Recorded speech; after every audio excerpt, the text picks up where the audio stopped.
All right, let's call the meeting to order, please. Let's say the Pledge of Allegiance, shall we? Welcome. I pledge allegiance to the flag of the United States of America and to the republic for which it stands, one nation, under God, indivisible, with liberty and justice for all.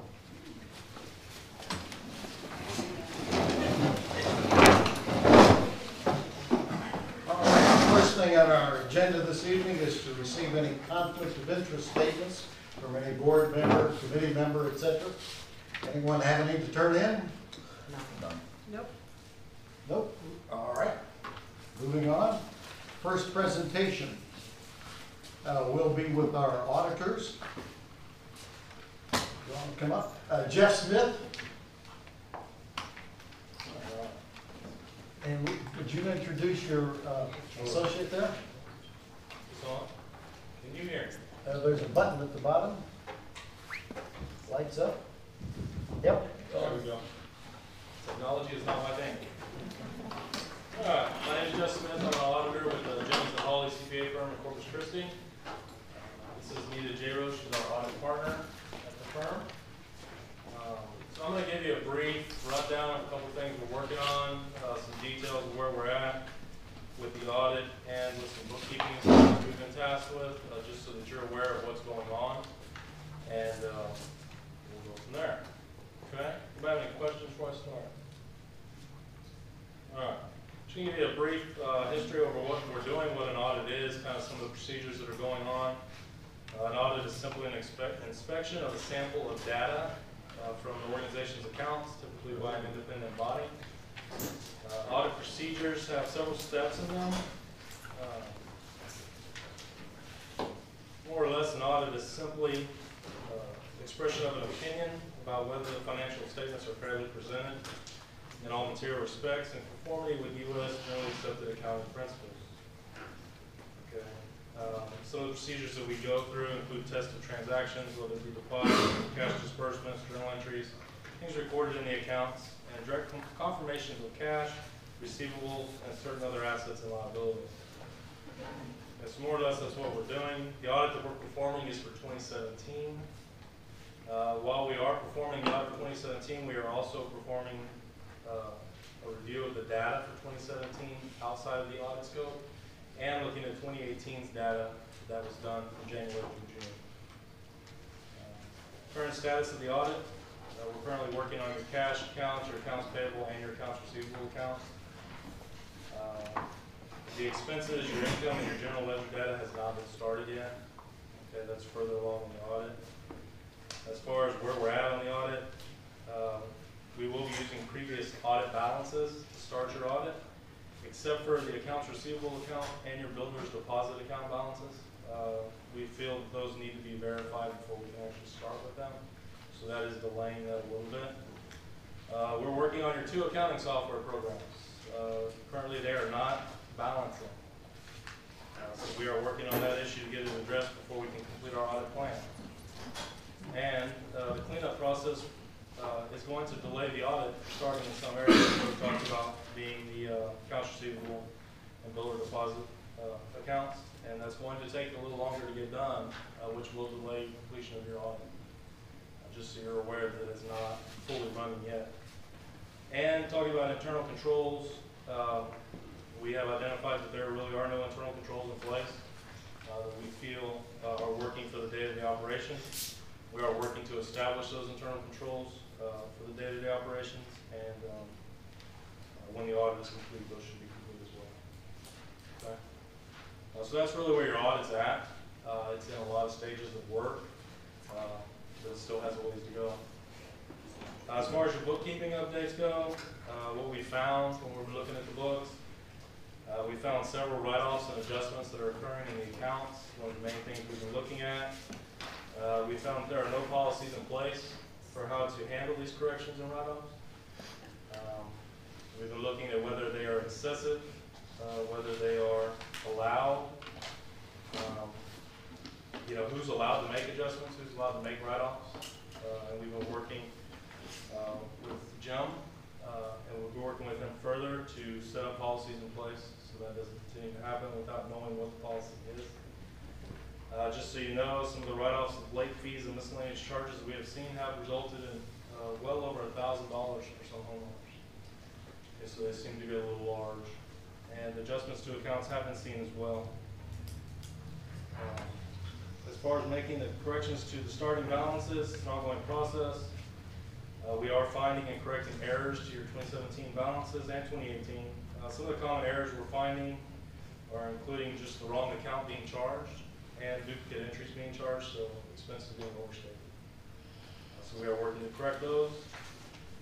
In regards to the information they requested of us about what you need for a bookkeeper, we have suggested that you do in fact find yourself a full-time bookkeeper.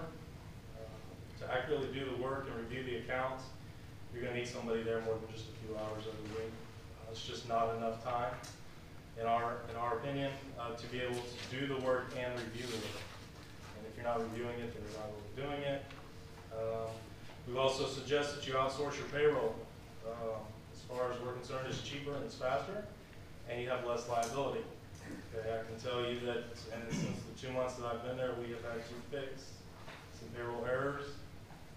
So in our mind, if you're looking for a bookkeeper, it's easier to find somebody without extensive payroll experience. And if you outsource your payroll, you just won't need it. So that's our suggestion there.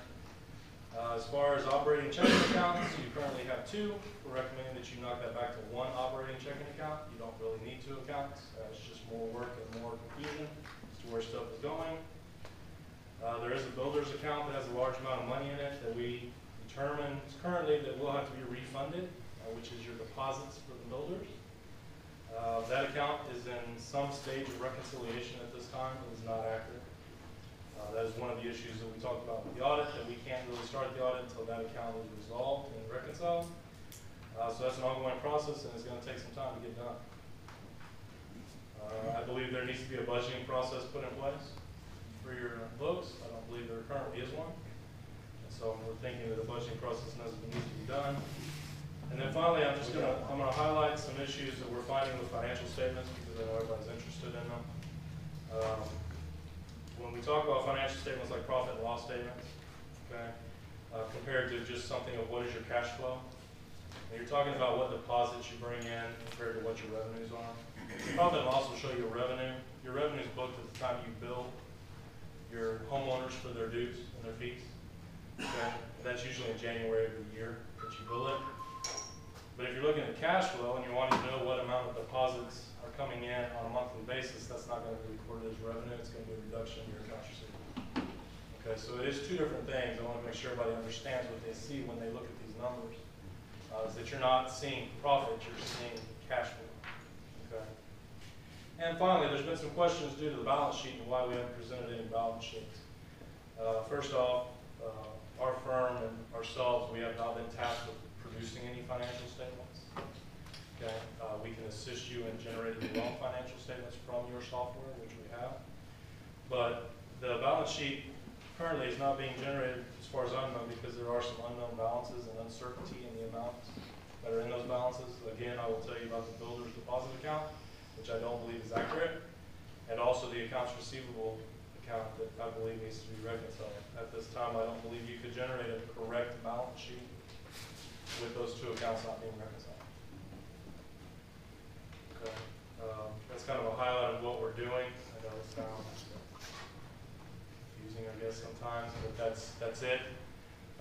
There's a lot of work going on. We've been on site for the past 2 months, so on a very limited basis. So that's what we're doing. Is there any questions? I have some questions. Yep, go ahead.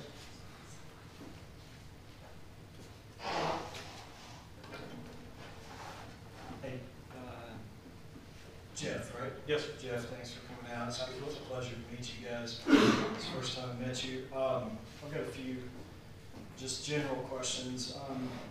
You guys, and I think it's been already presented in our public meetings, but what's your contract amount for? What's the dollar amount? For the audit.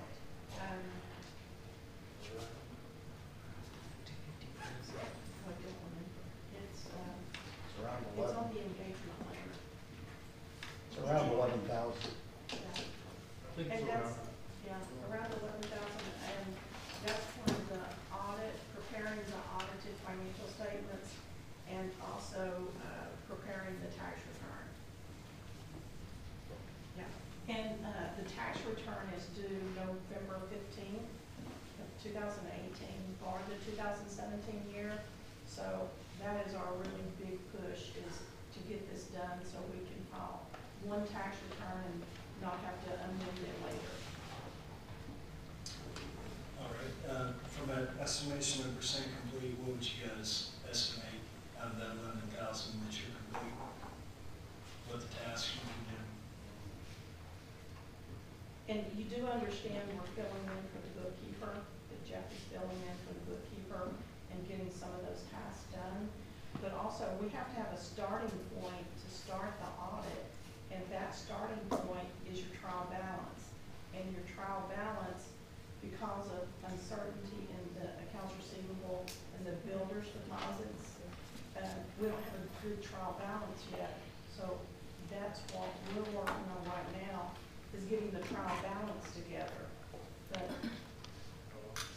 It's very, it's minimal. yeah, the good thing is the cash account, is correct. So when, the board tells you what the cash number is, that is a correct number. We've done the reconciliations on it and didn't really find any problems with the cash account. So would you guys, back to that question, would you estimate 25%, 10%, something less? Well, I mean, based on what we anticipate the scope of the audit to currently be, which could change, and therefore Right, change the right. percentage, I would say we're probably around 10 to 15%. Okay. All right, But thank you. if we get into the audit and our sample all of a sudden doesn't work, then our sample expands and you go down to 5%. Absolutely. And so it's hard to give, Sure. it's really hard to say a percentage complete, but based on our current estimated scope. Yeah, and I think that's probably the correct answer, because we approved something that was much larger. I think it was around 50,000. So if you back that out with your numbers, it would be somewhere less than 2%, something like that. So, and that's, I'm just curious about where we're at. Martin, when did we approve the audit? Several months ago? Several months ago, maybe. May, I think. May? And it was for up to 50,000. June. But this 11,000 had already been Yeah, the 11 authorised. Right, the 11,000 had already been set aside for the audit. The 50 was to do additional work if needed. So we're about 5 months into it, or less than. Well, you didn't start until August, right? Because you were Right. previously No, engaged. I'm not addressing him, I'm addressing us. We're 5 months into it, and we're less than 2%, less than 5% done with the audit. Okay, Okay. maybe, I don't know. You mentioned something about payroll errors found, and you said 2017 and 18 was what you reviewed. That's what we've been working on. So those payroll errors, were those in 2018? They were tax liability deposit errors. Okay. They've since been corrected. Okay. And last thing is, have you provided information to anyone outside the POA, your findings? No. How would there be any way for the public to know your findings? We haven't discussed our findings with anybody. Is there anybody on the board that would provide any of these findings to the public? Why do you ask that question? It's kind of an odd question. It is an odd question, and the reason I'm asking it because some of the exact information that they've given us tonight has been posted on social media. The exact words and exact findings. So if it's not from our auditors, it's from the board. Unless you guys have given it to someone else, which I believe the CPAs that they didn't give the information out to anybody but your clients, right? I can tell you that this whole conversation was generated last night.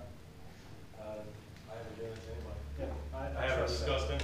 I trust that to be true, 100% accurate. That's all. So I've got a couple of questions, a little more substantive here. Do you have a copy of the cash inflow, outflow? All right. Would you explain to everyone what a cash inflow, outflow is? Right. Well, the numbers that we generated for you right there, when we discuss cash inflow, is simply the amount of deposits that's going into your bank account. And that time frame, I believe, was from January through July time frame. And that is simply the deposits that are going into the account. If it is the operating account, it's your operating deposits. If it's the builder deposit account, it's the builder's deposits. It's pretty self-explanatory. It's cash in. When we discuss cash out, those are your expenses that are coming out of your accounts, whether it be through checks that are generated, through ACH payments that are set up through the accounts. But it is simply the cash going out of the account. So it's very basic. When we talk about cash inflows, it's cash coming in. We talk about cash outflows, it's cash going out.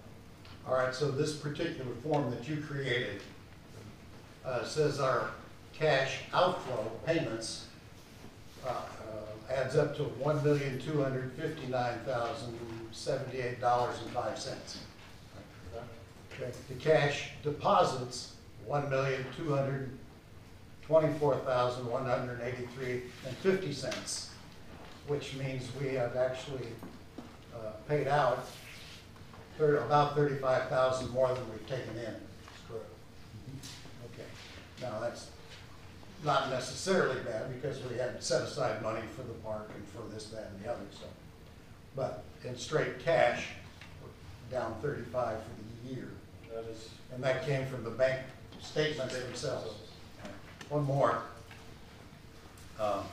Here is a form you created called cash balances, which is the sum total of all the cash in the banks.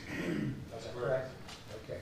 Just to let everybody know, based on this, which our UBS is a little bit old, it goes back to June 30th, but we have $8,882,582.02 in our bank account as pictured here.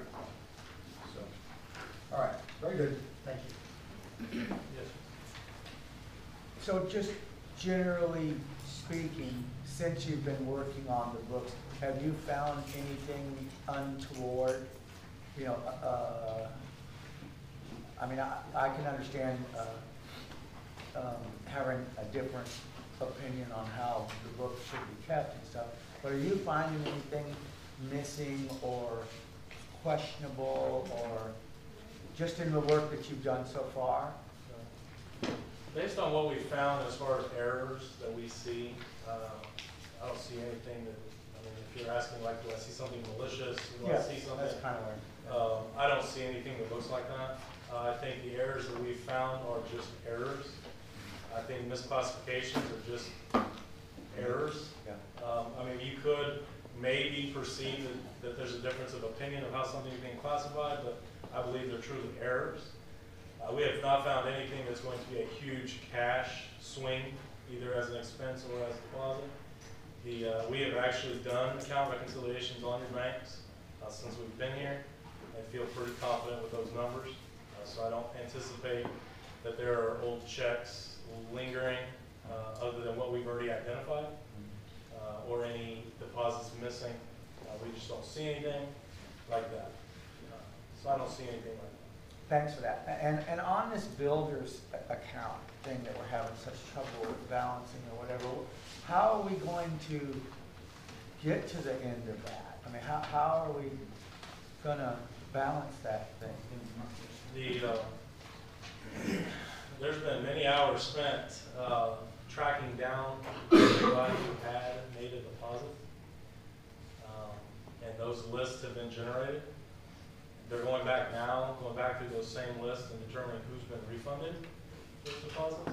That is a very manual process, and it's taking just a terrible amount of hours to go through that. The only way to get through it, though, is to manually trace down every deposit all the way through the process to determine whether they're refunded. one of the issues that we had identified when we got there was that deposits were being rolled from one job to the next. Okay, that process has since been stopped because it is impossible to trace. Okay, so we shut that process down.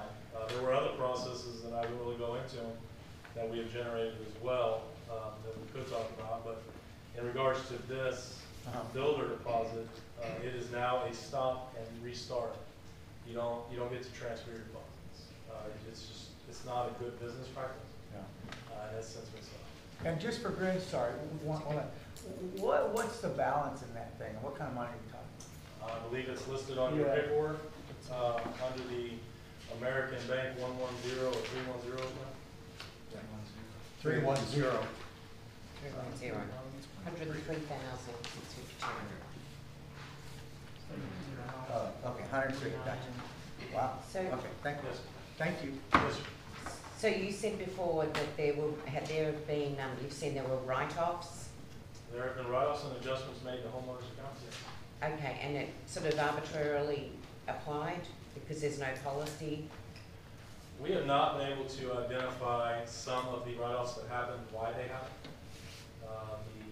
The system of notes, noting why the accounts, any paperwork backup, is not what we've been able to find. But in turn, there have been write-offs that we have found notes on. And that was more what we were questioning, because you would have employees who would actually go in and make adjustments to accounts, whether it be writing off late fees, whether it's writing off miscellaneous charges, anything that would hit a customer's account. So our question was, number one, why and who is allowed to make these adjustments? And secondly, what do we consider excessive? What dollar amount doesn't need somebody else's approval? These are questions that we've posed. I do know that since we've been there, all write-offs have stopped, simply because we would be the only ones that would be able to process. Is someone writing a policy? That might not be the question for you, but is someone writing a policy, or have you been asked to write? We have updated the process of how to do these adjustments to make sure that they're done correctly, but currently there are no adjustments being done, Okay. so there's not a policy that I'm aware of. Okay, thank you. Yes. We will suggest a policy before we're done with the audit. Okay. Could you give a few examples of what write-offs are? I think of it as a tax thing, but obviously it's something different. Right. No, I'm sorry. We've seen several write-offs for different things. Late fees. If you have your CAM fees, I guess you send out your statements, and every quarter when they are paid, you incur a late fee. Some of the larger ones that we've seen were just, could have been years worth of late fees that just got ripped off. Again, if an employee went in and said an agreement was made to write off and it was written off, there's not really anything we can do about that, but the question still lies, and did they have the authority to do so?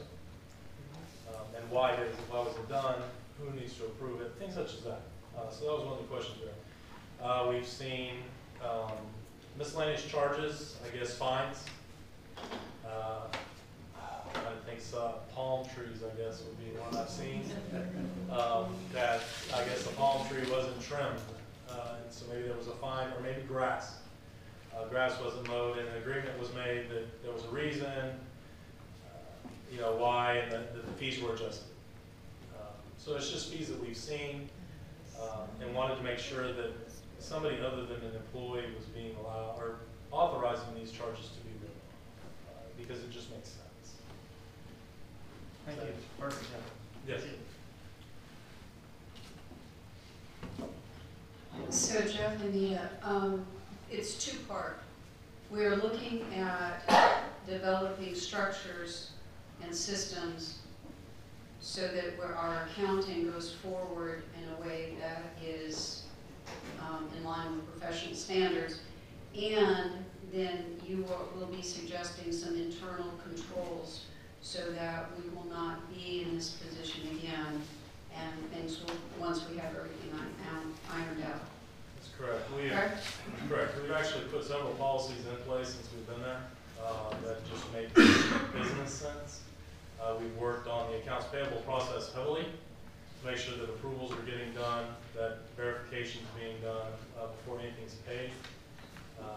Again, we talked about the builder's deposit, changing that roll up. We have made some adjustments to your accounts receivable process as well, and your deposit process. That just kind of get you in line with where they need to be. As far as internal controls, we have been tasked with helping you generate a good set of internal controls. That process is not very far along at this time because we are trying to focus on one, getting current from where you were when we got here, and secondly, to get the audit going because we do have a deadline to meet. But the internal controls is part of that group, and we have the task with getting it done. What is that deadline? The November 15th tax deadline. It'll have to be done before then. Frank?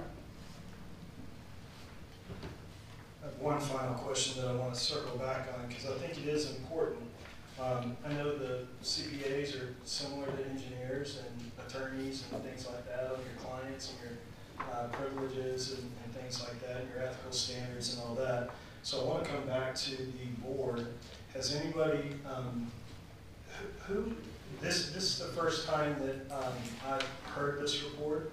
Has anybody else on the board before tonight heard this information? No. With a show of hands, who's not heard any information? Well, I've Okay, poked so- my head in his office and said, how's it going, a couple of times, you know. Yeah, so the question that I have, and I want to, maybe we'll take this into executive session, the three that didn't raise your hands, you guys must have had the information that I'm talking about that's been on social media. And I think that's a true problem of who gave the information to the public that they can run with that and make assumptions and spread things on the internet that's not true, that these folks have not said. So we as a board need to talk about that in the executive session if you guys don't want to talk about it here. Nick? That depends on what you mean by talking to them. They are the auditors. I'm the treasurer. I have never gone into detail as they have just given us. No, I'm talking about to the public. I never go on social media for anything. So there's two then. So it's down to Marvin and Marvin. I have never given any information to anyone. Now, we're am down to I? Marvin. I have. Come on, please. I don't think we're gonna play this game, Brent. I do think we need a social media policy on.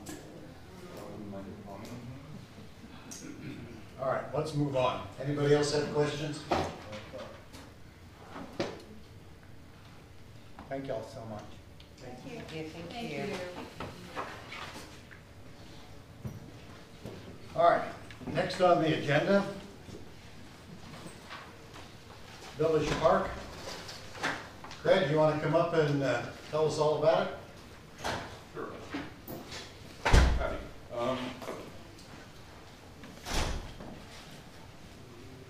Thanks for coming. Sorry? Thanks for coming. You bet. Appreciate it. Thank you for having me. Craig Thompson with Canals and Professional Services. As you can see, the sod placement is proceeding. We had a really good meeting yesterday with Marvin, with Jim, and I forgot the other gentleman that was there, Marvin. Brian Housekener. There you go. Had a good meeting with him. The contractor was there, myself, and the landscape architect that worked with us on it. Had a couple concerns, obviously, that we wanted to talk about, but just with regard to the sod and the placement and the timing of that, I think we were told that if Mother Nature acts perfectly, we got about 10 days, about 2 weeks or so.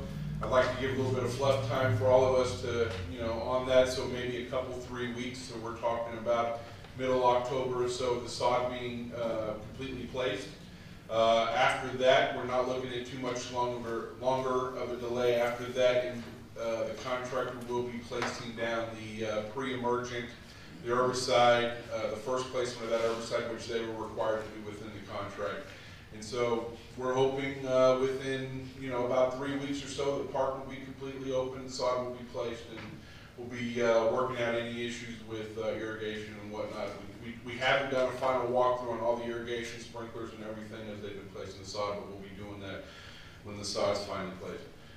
So a couple of the concerns that were brought up over the last couple of weeks, obviously, from lots of folks, and we discussed it in the meeting yesterday, was some standing water on the the sand volleyball court. A couple things we looked at. There was a filter fabric that was placed underneath the sand that was brought there and on the sides of the sand. That filter fabric does allow water to percolate through it. It was put there so that the type of sand that we imported, which was imported from Central Texas, that's used for all the volleyball, beach volleyball courts and professionally and even amateurly, so that sand doesn't necessarily migrate and mix with the sand that's out here on the island. And so that's why the fabric was there. Whether that fabric was holding back water, I personally think it was just a high water table, and quite honestly, we have some more sand to be brought to the site. And we talked to the contractor yesterday about that. That's going to be proceeding hopefully this week or next week. And so before we placed that sand, I think we kind of all thought that it'd probably be a best precaution. Marvin, you can talk about it a little bit, but to put some holes down in through it as we put this sand back in there just as a precaution. I don't really have a problem with those holes, that sand percolating through that too much, especially if those holes are spaced out a little bit, but that may help with some drainage being captured within that filter fabric. So that talks about the beach volleyball court itself. Again, there's going to be some more sand brought out there, and that's not complete yet at all.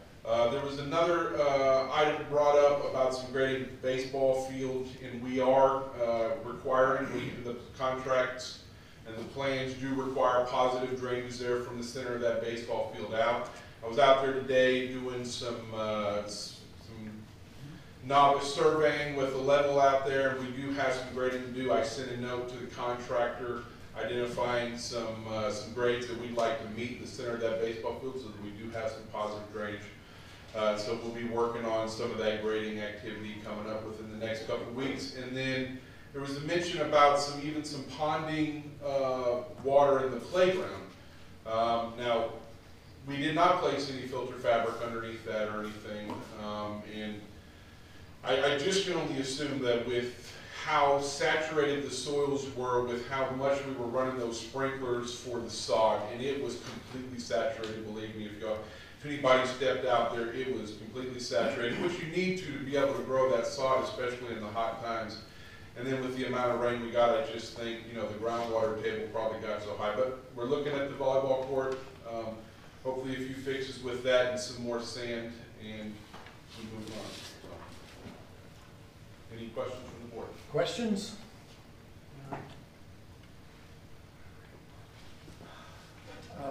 On the new little playground area, there's a curb around it.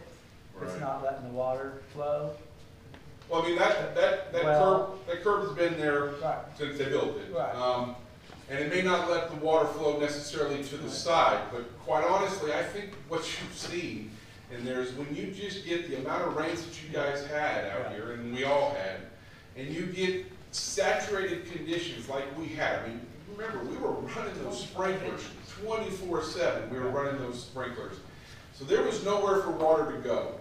I just think you had a water table that just rose so high, and I mean, I think it's gone back down. I was out at the playground earlier this week. We looked at it, no standing water there. I just think you're going to have some times out here on this island, guys, when and it happens in Aransas County, it happens in Flower Bluff, it happens in these sandy soil areas, that water table, when you get the amount of rain you get, it comes up. I mean, there are times you drive down Park Road 22 and there's water that's pushed out into the roadway in Park Road 22. It just, the groundwater table fluctuates significantly. When you get rains like that, it's going to affect those things. Our job is, my job is to make sure that we get that sand up to an elevation so that it's above that elevation. And I went out and looked at it. We looked at it yesterday. We discussed it yesterday. There's some more sand that needs to be brought by the contractor.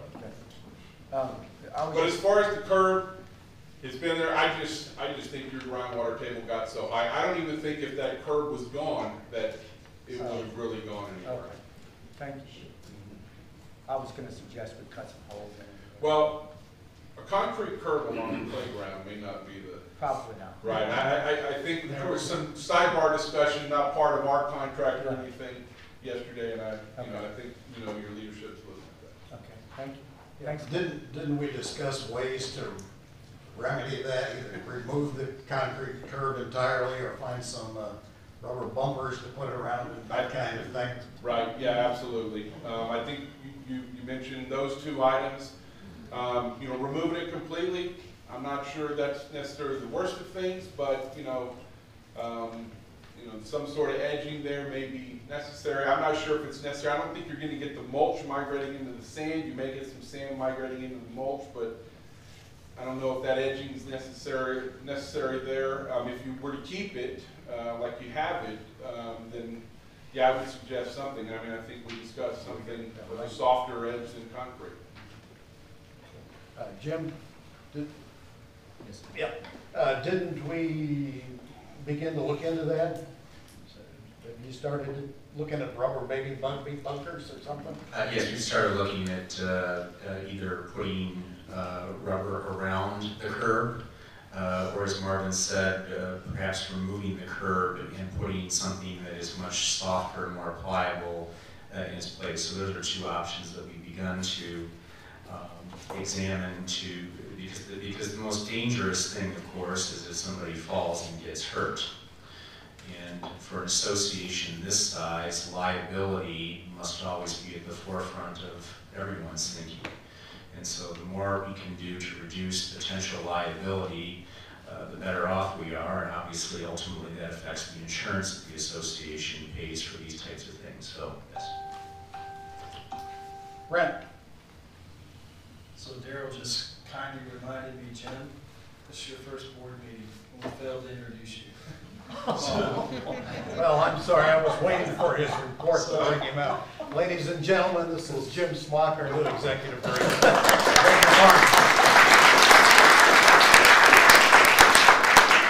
I apologize, Jim. It's okay. No worries. All right, let's move on to the ISAC report. Carter, do you have any information for us on the ISAC? How about the beach equipment behind the fire station? Yeah, well, that's not gonna happen, but Tell the folks. they did, thanks for coming out, appreciate it a lot. The city first proposed a maintenance shed facility for the end of Whitecap a couple months ago. And they were gonna drive those vehicles down Whitecap every morning at about 8 o'clock, and we all just went, are you out of your mind? You know, and so that deal got flushed. And then the next month, there's this little number down here where it says they're spending some engineering money to design a building.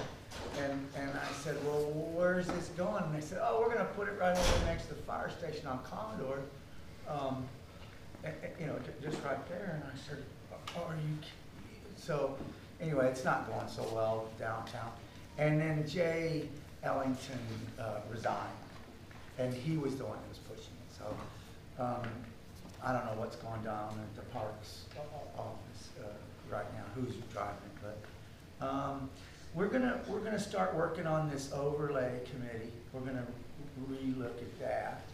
I have an agenda item this month that's going to be dealing with derelict buildings. I'm going to do a PowerPoint on that and stuff. But it's been kind of summertime on ISAC. We haven't really been doing much. But there's no way we're going to build that building on Commons or in these residential areas. It's not going to happen. We want them to build it over by I could go on. The relationship between the county parks and the city parks is ridiculous. And they should share equipment and maintenance and stuff like that. And that's what we're working on. All right, thanks, Carter. Thanks. Any questions? All right, moving on, member comments. 3 minutes. I think we have a sign-up sheet in the back. Anybody want to comment for 3 minutes? Come right up. I think Dee was on it if she wants to go first. Do you want the sign-up sheet? No, we'll just let people that want to talk. How's that? Welcome, Jim. Thank you, sir. I'm Fred Edler. I live at 15350 Isabella Court, not too far from Dotson. I'm here representing La Posada tonight. Traditionally, the yacht club is open to the public for La Posada. This year, it's going to be closed to the public. And the reason why is that the TV crews, we're going to be live on Saturday night. The phrase we telecast live on Channel 3. And the TV crews and their families are going to be there. We're also moving the judges back to the yacht club, so the judges and their families will be there. We also added another award, the Children's Choice Award.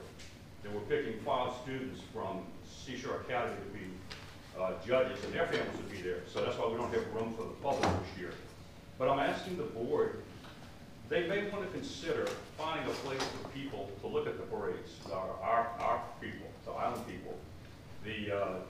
Typically, if you don't have a house on the water on the route, if you're not invited to a party, you really don't have a good place to see the parade.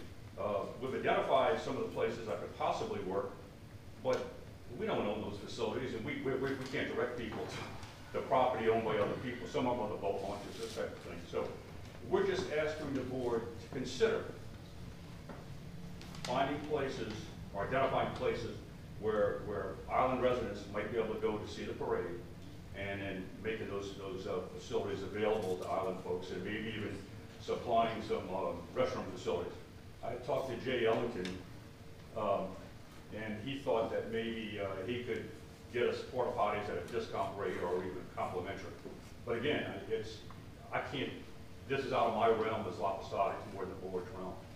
Thank you. I've got the parade route here, and I'll pass it out so you guys can review. But if you would consider helping the public or helping the residents.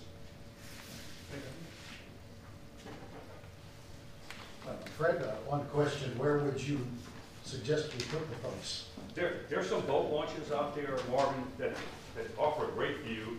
There's some boat launches that offer a somewhat reduced view, but you can still see the parades because it's lighted. There's some vacant lots, which of course I'm sure properly owned. There's a couple of spots that appear to be public property that we identified. But again, I wouldn't have that information, but they appear to be, you know, like small strips of land, maybe 20 feet deep on a corner that a lot or home wouldn't fit, you know, and it might be available. And I'll be happy to work with someone on the board if they want to look at that, some of the places we identified. But again, this is outside of our realm, and we don't have the authority to direct folks there. So, Yeah. Thank you. Martha? Martha. Fred, did you have any ideas of where to have people park? Okay. It's good. They have to park on the street. You know, when we look at the boat launches, some of them are ideal. I mean, you could bring your chairs and your ice chests and sit there. Sure. If no one was parked there. But if people start parking their cars in there, it's going to fill up extremely quick, the boat launches. Right, So it's, right. you know, that's why I'm suggesting the board take a look at this if you think it has value. And I only ask that because we think this is going to be the largest La Posada ever. It's going to be televised on TV. And I think it's going to be a great parade. And I think people, since we're not going to be able to accommodate them at the yacht club, trying to find a place to accommodate folks to see the parade. Right, right. Thank you. Okay. Thank you, guys. Thank you. So, why don't you come up and identify yourself? Dan Brown. Oh, Mr. Brown. Dan Brown, 13574 Camino de Plata. Wanted to suggest that after listening to the auditor that I think that sounds like he's on the right track. I think the board is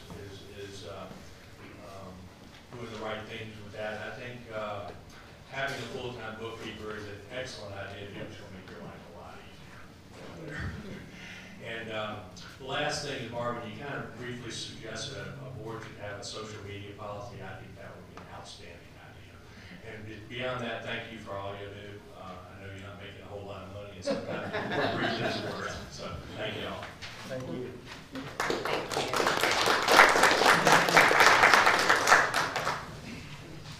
All right, anyone else? Nita?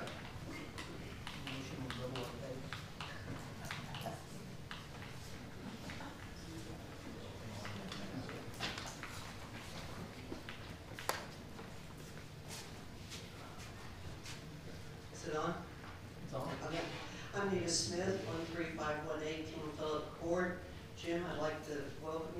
thank you for finally getting that boat ramp at the end of Cabo de Boro blocked off so people's trailers wouldn't fall off anymore.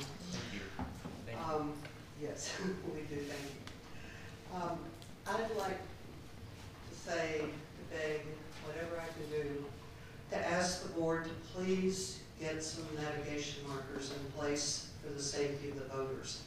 Having heard the bookkeeper, we have $8 million guaranteed in the bank. We figured worst case scenario was $80,000 to replace all the ones on our old 91, 92 permit, completely new. That's 1% of what we've got. We're going to have the biggest parade ever. God help those boats because it's nighttime. We're missing the 2 markers on the intercoastal. There's no light. I came back the other day. I've lived here for 11 years or more. I had a hard time in the daytime finding the turn into the South Channel. Luckily, I didn't look for the cell tower by the wastewater plant.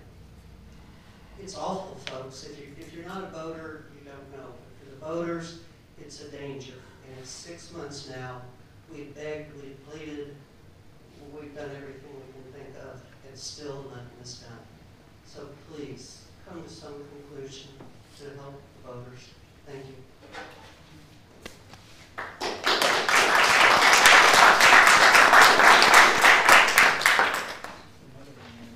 Anyone else? I got one. Come up, sir.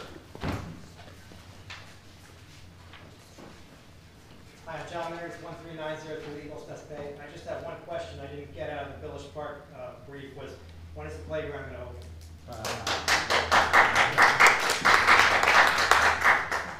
That is an excellent question, and thank you for asking. The park has to be approved by the city inspector, and the playground area has to be approved by the city inspector before they can open it.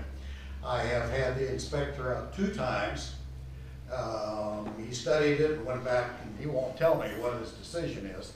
I called them today, the Parks Department, sent him an email also, and said, what's the story? Are we approved, not approved? Waiting to hear back on that.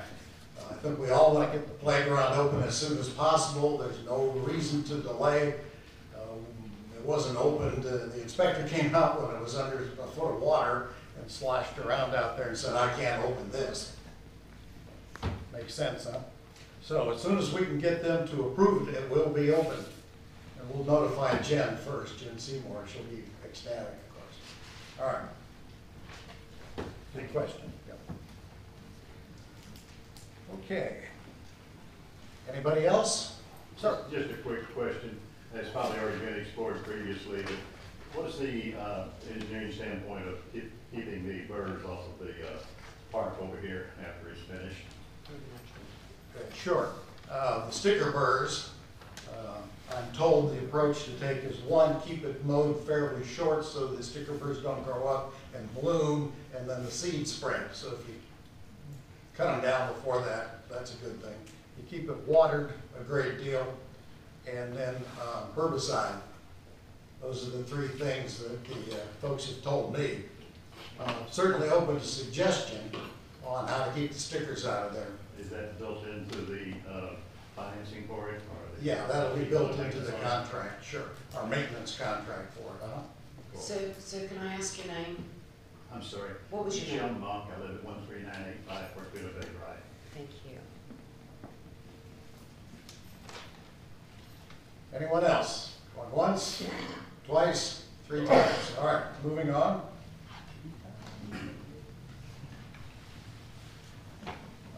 I should say that we're going to try a little different procedure tonight with a second opportunity for folks to speak after the committee reports. So if you want to question, not question, but comment on the committee reports, that'll be an opportunity to do that. All right, so we've got some news on the channel markers and the Coast Guard. Today, this afternoon, myself and some others went to the POA office and got a conference call with this gentleman, Tim Baruski, who is the Coast Guard person in charge of approving markers and channel lights and that kind of thing. Vicky organized a phone call. Marta was there. Carter was there. And Nick was there. Jim was there. No, Jim wasn't there. He went to lunch before we started. He was there some. We took his office. Yeah, we did. All right. So, he said the following things to us. Anytime you make a change to any pole, sign, or location, you must file a new application.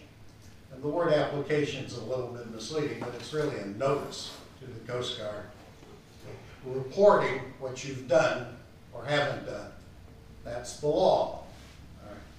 He said the Coast Guard is discontinuing 6 markers that are currently on our application. Okay. So that means they're going to be removed from our usage. And he said because they're not there. Okay. They have, and we have been in disrepair, his words, not mine, 8 or 9 years. Am I right? Those are his words? Correct. He said he is sending us a certified letter to me, Marvin Jones, as board president, detailing this along with other information. What else we got? He also said the POA must maintain the markers they have.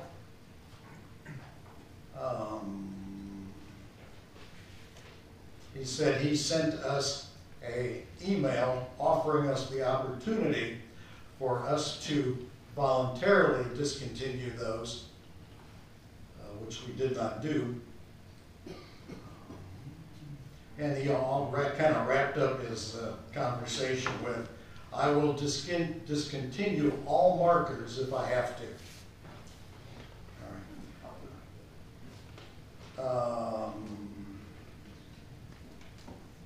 Now, we have the opportunity to come back and file a brand new application with whatever we decide that the Coast Guard will accept. One of the unfortunate things about this is that it went from went from Mr. Baruski's control up to their legal department when a letter from our attorney was sent to him. Bounced it up a little higher notch. We might have been able to work that out if that hadn't happened. Just for interest, if the law is not followed, it's possible that they could fine the POA $1,500 a day per violation. He did not mention any financing violations. I think some of us have been preaching follow the Coast Guard rules and regulations and their law for quite some time.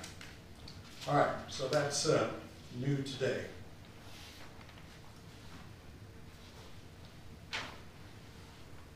The Executive Director report. Jim, you want to tell us what you've been up to? Thank you, Marvin. Marvin, I have a question before we go off of that. Sure. Sorry to interrupt you. So Marvin, a question on the Coast Guard markers. Are we not going to talk to the public about what our own legal counsel provided to us, not only in emails to board members, to me, to Carter, and then per your request on official letterhead from their firm that said we are authorized to, by our current permits, to put in the markers just like the Canals and Waterway Committee said or recommended. And well, also, it would seem that also, just a minute, I'm still talking. All right. So, and of which we made a motion and was passed by the board 4-3. So are we just going to overlook that? Well, first of all, there seems to be a discrepancy between the board's attorney and the Coast Guard's attorney. So maybe they'll end up fighting it out. I don't know. I hope not. I hope not. What we need to do is settle down and get the job done here. Can Now, I just a minute. What was your second part of the question? Are you waiting for someone to text you the next question? Actually, Marvin, let me tell you what I'm waiting on. Okay. If you want to be sarcastic, I'm waiting on news from a 12-year-old boy that just had surgery for a tumor in his brain. Well, I apologize, I didn't do, all right, settle down. I apologize. I've sat here and taken your stuff on emails and on stuff on social media that I know you fed to the public, and I'm not going to take it tonight, okay? So I'm a little bit on edge. I don't think that's correct, but let's Well, calm I down know. and let's move on with the meeting. Also, Maybe you're I can working have for a chat the, after. you're working for the POA, not for the Coast Guard. Well, I don't work for the Coast Guard. And neither does anybody else here. The Coast Guard has control of the channels and the canals. End of story. It's their law. Can I? Sure, jump in. Okay. So I requested the conference call today, which I knew that a couple of board members would not be available for, but I was hoping that they would see that I had voted for the $70,000, that motion was made by Brent before it was tabled. So I felt that I was an independent view on this. And today, because I wanted to ask some questions myself about it and have other people in the room listening, and we spoke to Mr. Boriski of the Coast Guard, and I had some questions which I'm just going to read real quick. If we change from 12-inch diameter markers on the inside channel to 10-inch, which is what we had talked about, would we require a new permit? Well, we require a new application for that. If we wanted variances in the sizes of the signs, because the permit that's currently in place says that all of our signs, the red triangles have to be bigger because of the numbering, are 4 foot. Well, it's going to look like a billboard almost, as you come around. So we had said inside, not canal markers 1 and 2 on the outside, because they are required to be on 12-inch diameter pilings, and they are required to have a 4-foot triangle. Okay, so we're going to comply with that, but we would need to do an application for that. Then also, since 1991, the 91-92 application, those poles were required to have creosote on them. Well, that's been changed by the Coast Guard, and they use marine treated posts, not creosote dipped posts. So we would have to say, well, we're going to replace them. We need to tell them that they're not the creosote ones. I don't even think we can get creosote. So Mr. Boriski then told me that for and I'm telling you exactly what he told me. You were in the room, you're in the room, you're in the room. They are discontinuing the 6 missing markers. They reckon there's 6. They said 8 years he was sort of angry. 8 years is too long. We've been told about these, and we have not done anything about them in the last 8 years. And but 26 markers can be replaced. However, based on the 4 questions I had, we still have to put in a new application because we're not going to use the creosote. We want the smaller signs, and we want the smaller poles on the internal pilings. So I had been ready to make later on to make a motion, and today, but to clarify this, because our motion was just to set aside the money that it was tabled, and I was going to make a very clear motion about what we needed to do. However, because he is sending a certified letter to Marvin, I think we should hold off and see what the letter has, just in case something, because that's sort of risk management, just in case there's other stuff in there that we don't know about. This was an off-the-cuff meeting. He did not know we were going to call him.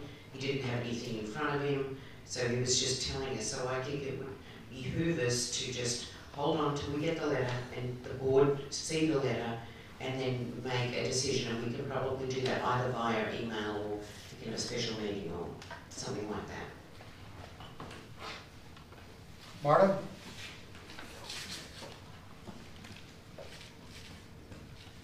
Okay, I see some confused looks out there trying to piece together. Really? Can you hear me? Really? Confused? Really? Yes, we are confused. All right, so we met with Tim. Here's the situation. We are currently 100% in violation of Coast Guard regulations. Our pilings, the Coast Guard has documentation going back 8 to 9 years showing that we have been out of compliance, and they are understandably frustrated. Recently, because of this, they view that they claim that between 2014 and 2018, they were working with the office, and again, they got no results. They got no response that they found satisfactory. Every single marker in our channels is out of compliance. This is huge. In fact, Tim Boriski said to me, this is the worst example we have ever seen as far as non-compliance. That is very serious. There's a couple other things you need to know. You cannot just place a pole where you want to that has not been authorized by the Coast Guard previously. I was shocked to find out they consider that a criminal offense to put poles in that are not authorized. Right now we have 10 unauthorized poles in our channels. In addition, the Coast Guard has full authority and power and the intention, because of lack of compliance, of removing our voluntary compliance status and moving us into mandatory compliance. What we found out today is that when he became aware of Mr. Bell's letter, they bumped it up to legal. Legal's response to not replying to Mr. Boriski's directive to discontinue missing markers meant that the Coast Guard did what's called an administrative discontinuance. That means they took the matter out of our hands and did it themselves. That does not bode well for us. And I gotta tell you guys, I don't want us dragged into a big, ugly legal battle with the Coast Guard. And I have tried and tried and tried to warn people that that's where this was heading. And so this is where we are with them. Our best option is to listen to them, cooperate with them, follow their guidance. They are the authority. The Corps of Engineers has full control of the channel. The Coast Guard has full authority about how it is marked. If we want to continue and not get into even deeper trouble, we need to cooperate, and we need to do it now. I agree with Vicki. We need to get that certified letter. And based on my experience, it's going to define very clearly what we are expected to do. And if we don't, there will be consequences. I don't want to go there. I'm sure nobody else here wants to go there.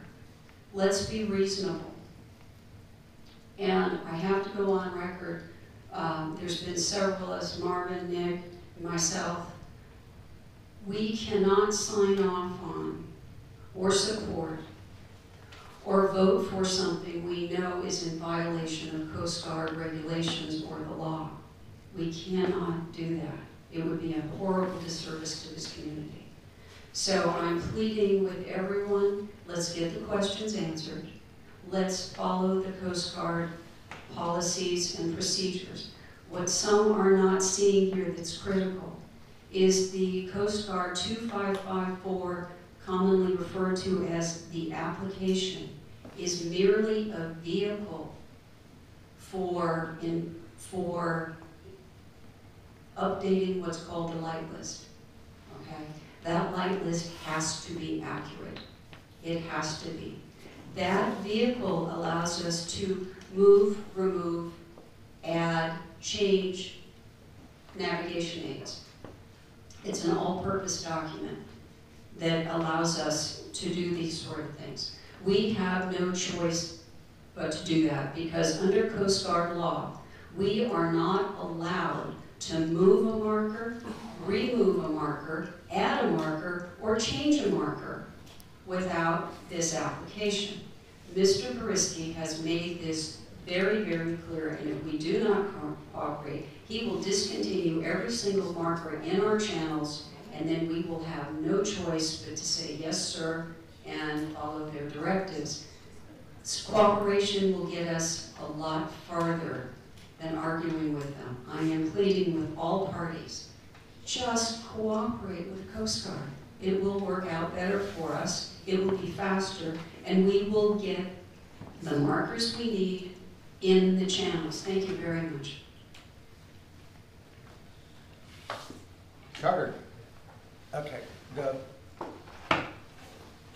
the permits that we have today are on record, filed, and we were under the impression that we could repair, replace, maintain properly the markers that we have today by authority of the permit that we have today. And so we could never get a good answer as to can we proceed, and so we asked our attorney about it, and he studied it, and he came back and said that you're perfectly within your abilities to follow through with the permit that you currently have. The problem is that the permit that we have says stuff like creosote poles and stuff, and so that throws us in. And if it's true that if you change anything, you have to reapply, then, but we only have that from Boriski. Our attorney doesn't believe that. But we want to change the size of the signs and the size of the poles and some stuff like that. So the easiest thing to do is just go and reapply for the permit. But we want to ensure that we put the same 32 markers, that's between both canals, back. And truth be told is the canals have changed a little bit from the weather and some stuff like that, and probably wouldn't be too dumb of us to maybe readjust a couple of them and stuff like that. So we think we ought to get a surveyor to go out there and tell us, put white poles where we're going to put the poles and some stuff like that. But anyway, this has been a long, disgustingly difficult thing, and we're all weary, and we all want to get it done. And the goal, wouldn't y'all agree? The goal is to have it done by Longside.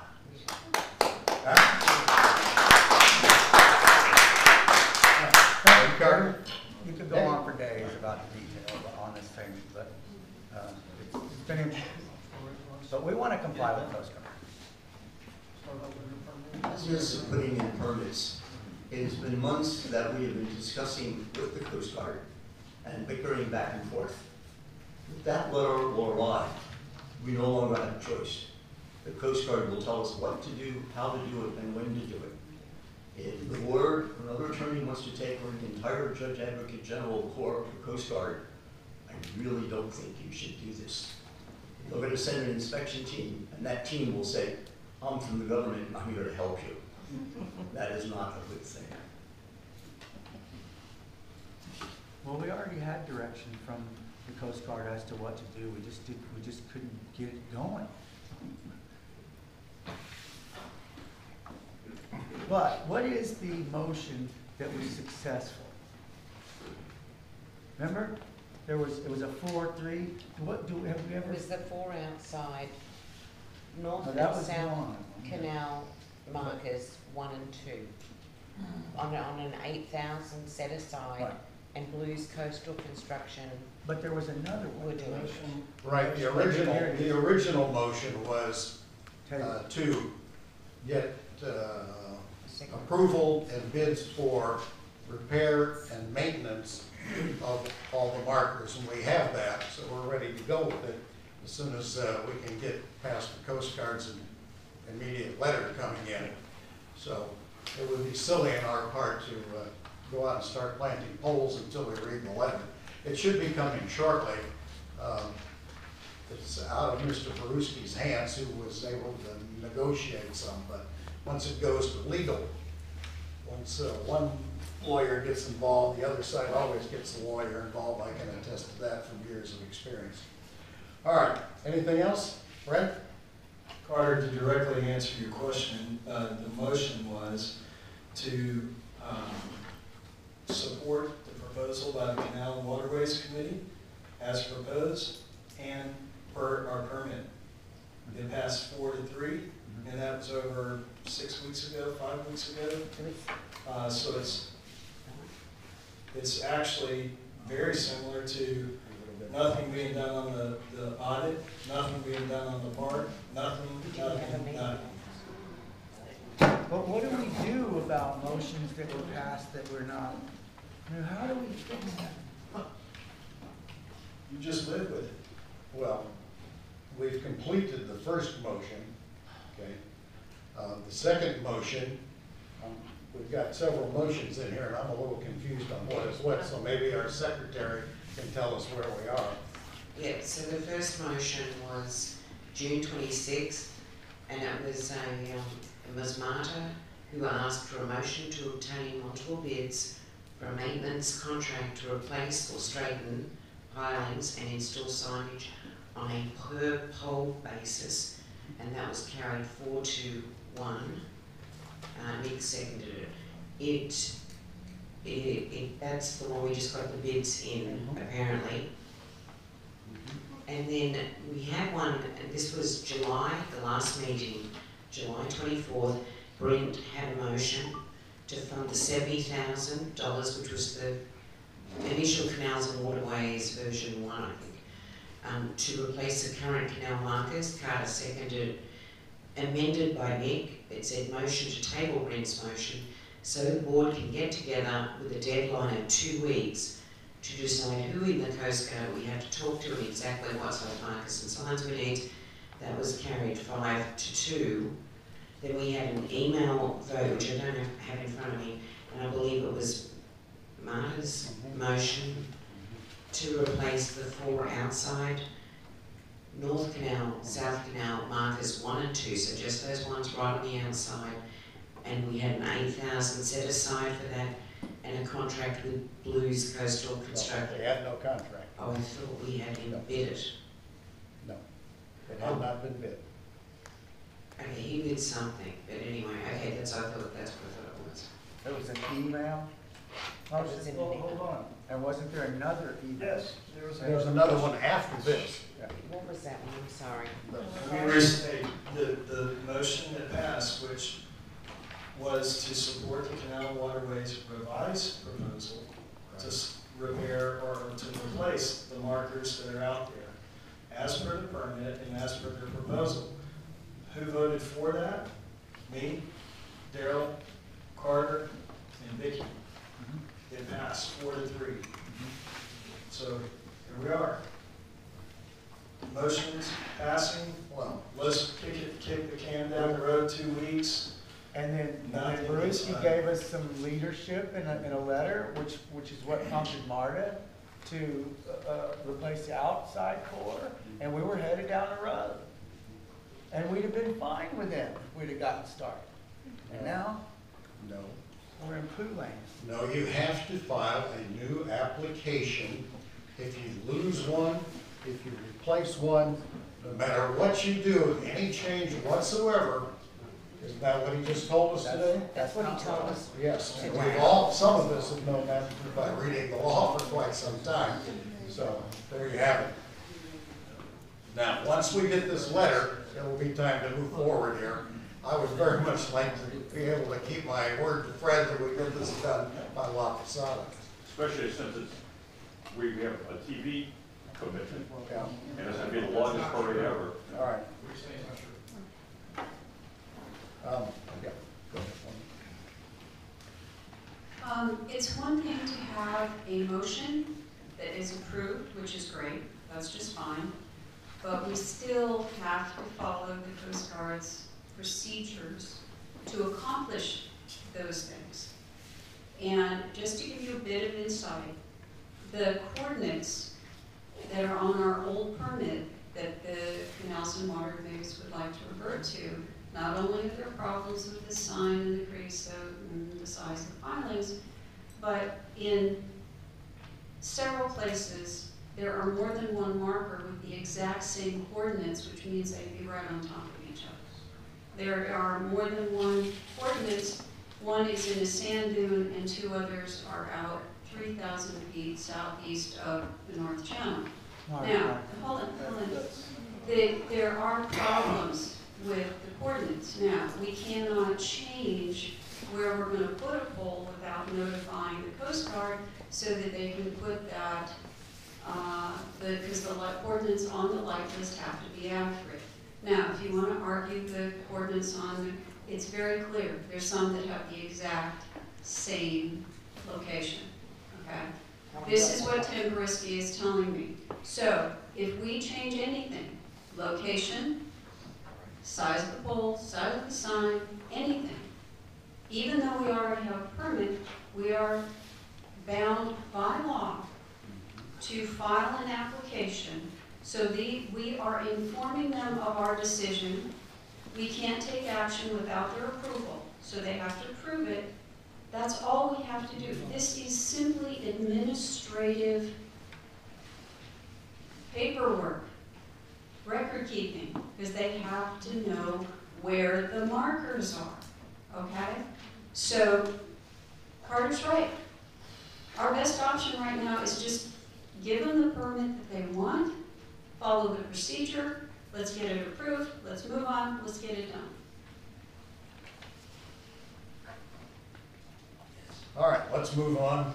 Jim, did we get to your report? No. Do you want to give a report? Well, good evening, everyone. First, I'd like to thank everybody for the warm welcome I received from many of you. I'd like to thank the staff especially, who've been so helpful in my first 3 weeks here, and providing all sorts of information from the major to the very minor. Kathy and Peter here, so since you're here, thank you very much for your hard work and your service to the POA. I want to thank the board who volunteers, and I want to thank all the volunteers, because no nonprofit can function, really function, without volunteers, past, present, and I hope future. So thank you for your service, and we'll be calling on you again, so thank you in advance. Marvin said to me if I did a good job tonight, I could come back next month. So I'll leave that to you. That's a joke. Do a good job. Some of the things that I've been working on, the management software system, essentially the tool that we use that runs the POA, the software. What we have now is outdated. Like anything else, things wear out, they become obsolete, they need to be improved. The software system certainly needs to be improved. We currently use TOPS, T-O-P-S, as our provider, so we've started with them in terms of a new system. This would not be an upgrade. An upgrade suggests tweaks and minor improvements. This would be a completely new system. I'm also looking at 3 other companies, software providers, and when I should have prefaced this by saying that this is homeowner association management software, so it is specific to a property owners association or a homeowners association. Probably the single most important part of that software is accounting. You heard from the auditors this evening about some of those issues. So when we have a good, properly used system that is used by properly trained individuals, beginning with me, then I think a lot of the accounting issues that you heard discussed earlier will not be repeated, because we will be able to do everything with one system as opposed to currently having to use 2 systems that, as you heard, are not, at this point at least, reconciled. So that's very important. I can tell you it's going to be expensive. How expensive, I don't know, but it's certainly going to be more than what the association is paying now. And this is a multi-month project. I would venture to say we may not be up and running with a new system, whichever company the board chooses, until perhaps March. And there are a couple of things to consider during that 6 months: budgeting for fiscal year 2019, and obviously board elections that will occur in the spring. Just some things to consider. Coupled with the software is looking at what hardware we have. Now, the computers, the keyboards, the printers, all of that. I've asked a gentleman to come in from a company in Corpus Christi and essentially do a review of our hardware and other software, Outlook, Excel, Word, etc.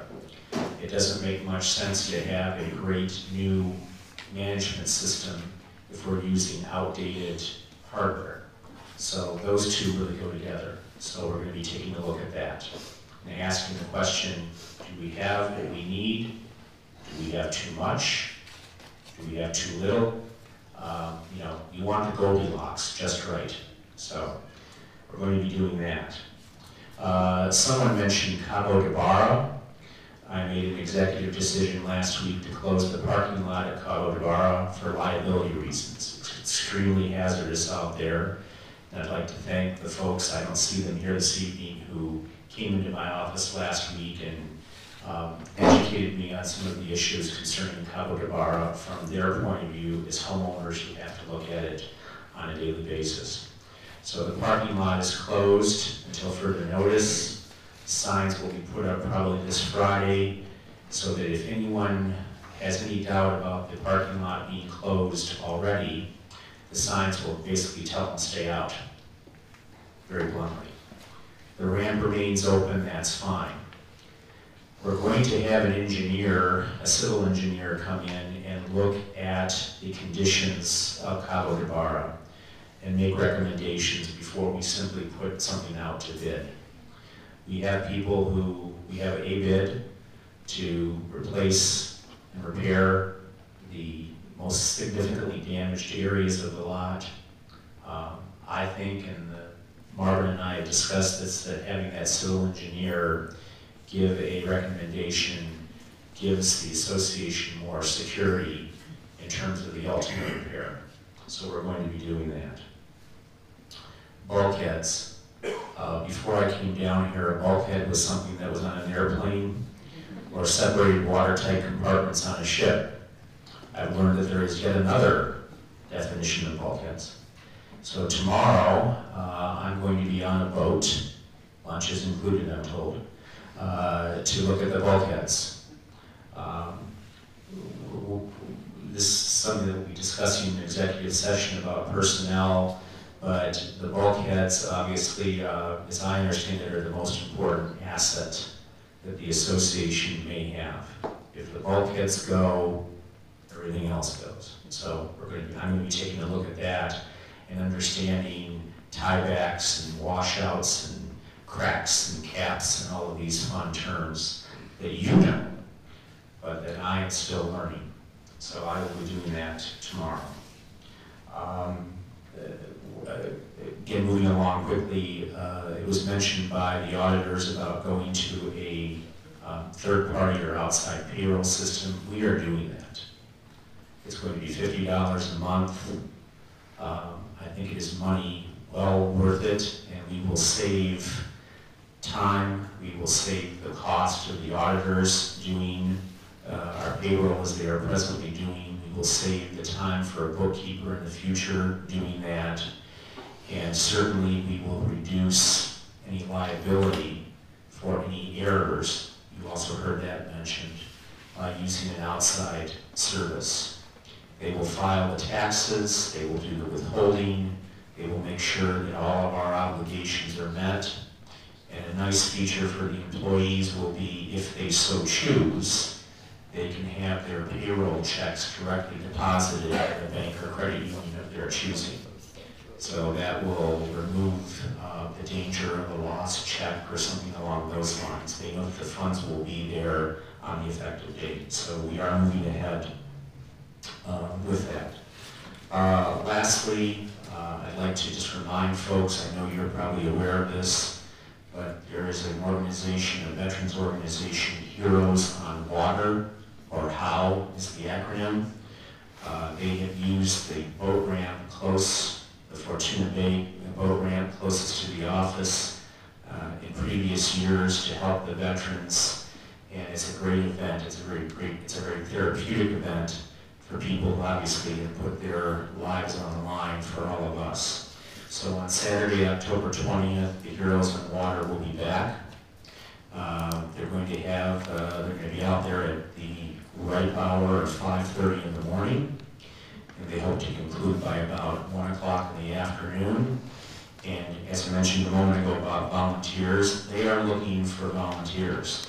So if you have any interest in helping them, please email me, and then I will forward your email to the committee from HOW that is organizing this great event.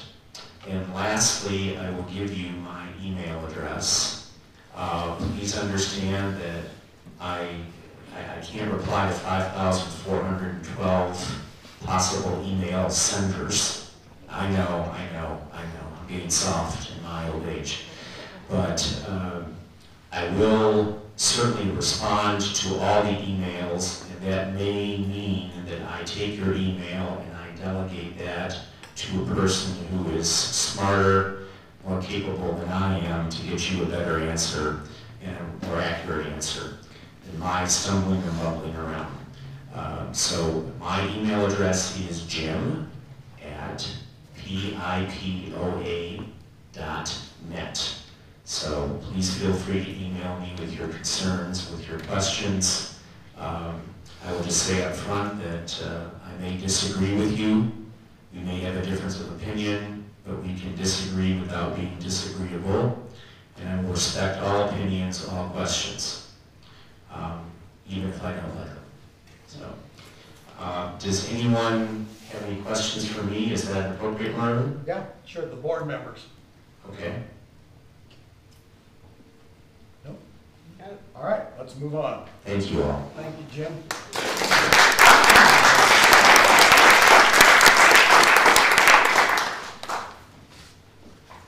And let me say this, no one is happier than my wife that Jim is here. Because I've been spending between 40 and 50 hours a week down at the POA office. Thank you, Jim. Thank you. You're saving my marriage. Just kidding, just kidding. I'll add that, I'll add marriage counsel. I will add marriage counsel. Put it in my resume. There we go. All right, next item is the consent agenda, board meeting minutes. Vicki. Okay, so we have 2 lots of minutes to approve. We had June 26th meeting minutes. They're in draft. I've sent it out to all board members. We didn't approve it at the last meeting because I think I'd left off a vote for something. Financial report, so we have the financial meeting report. And then we also have July 24th. So any email votes after that will be in this next lot of minutes from this meeting. So are we all good to go with those 2 meeting minutes? Any objections, corrections? Good to go. Okay, All right. I'll give them to Jim as completed. All right, our next point on the agenda, committee meetings. Compliance Committee, Alan Rickardson. Come on up.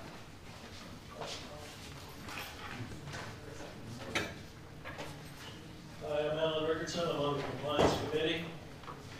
The report from the board, the Compliance Committee held a members' town hall meeting on September 6th, and the committee held our first regular meeting on September 12th, 2018. Agendas for both meetings were advertised well in advance, and both meetings were open to the public, and all comments were welcome and heard. In addition, the committee has set up an email address for members to comment. All comments have either been heard by or forwarded to all committee members. The email address is padreiles@pipoa.net. The town hall meeting is also available on YouTube under Island Issues if anybody wants to watch it. In a nutshell, the comments we've received to date have several basic themes. Number one, the compliance enforcement should be fair. Number two, compliance enforcement should be transparent. Number three, compliance enforcement should have bigger solutions for bigger problems. Number four, if a violation is hurting the property value of others, it must be dealt with. Number five, all POA property owners sign an agreement to honor the terms of covenants for their subdivision when they purchase their property. And as such, the property owners need to abide by these covenants. Number six, property owners are responsible for all compliance issues on their property. The POA should handle compliance issues with the property owners and leave the property owners to educate the renters, contractors, and/or landscapers as to the terms of the covenants. And number seven, the POA must do a better job of educating all property owners as to the terms of their covenants and then hold the property owners accountable for those terms. Until the committee has a final recommendation for the board, this compliance committee will be holding monthly meetings on the second Wednesday of each month at 6 p.m. at the POA office. All members are welcome to attend and share their thoughts with the committee. As an interim recommendation for the board, the committee recommends this for immediate board action.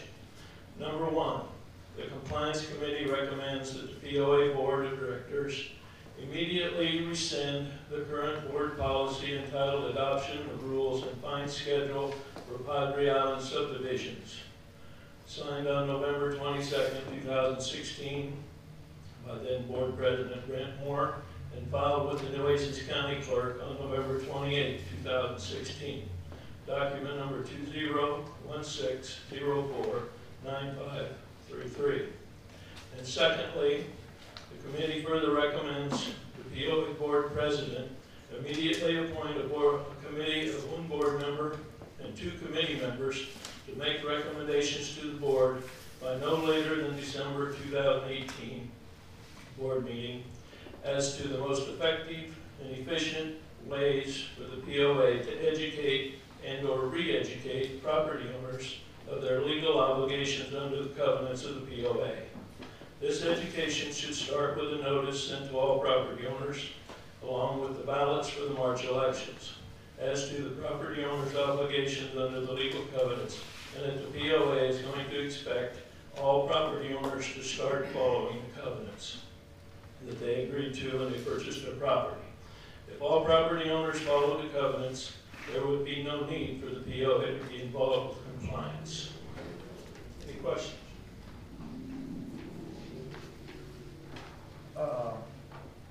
Carter, what's the big problem with the, why do you want to rescind the adoption of rules policy?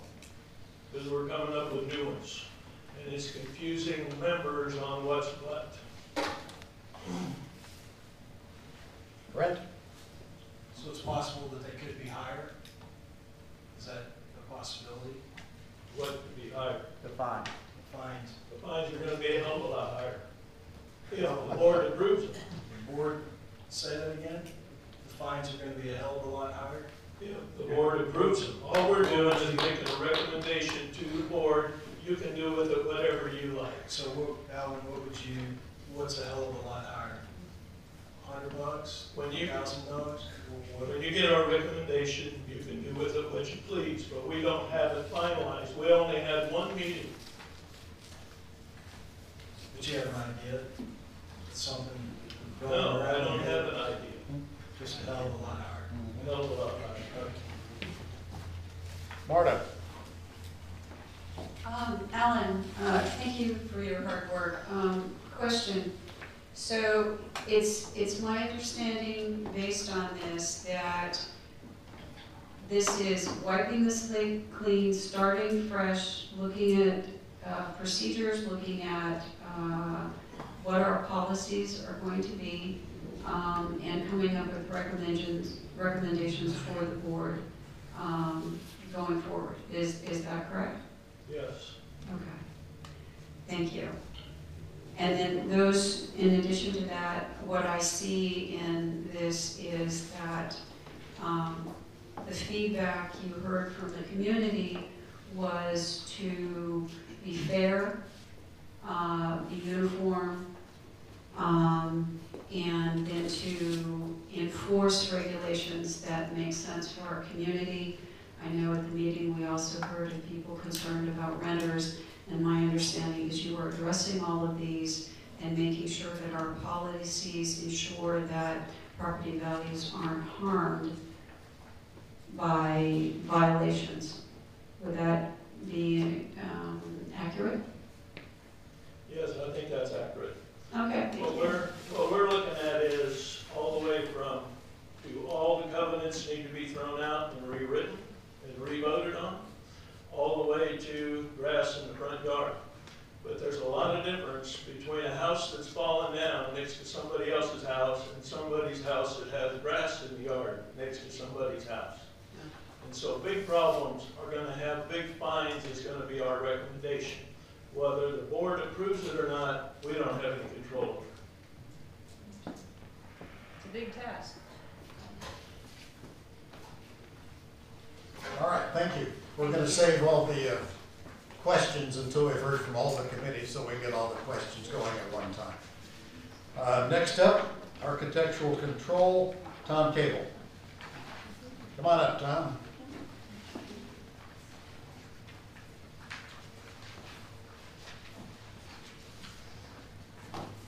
Well, it's been interesting.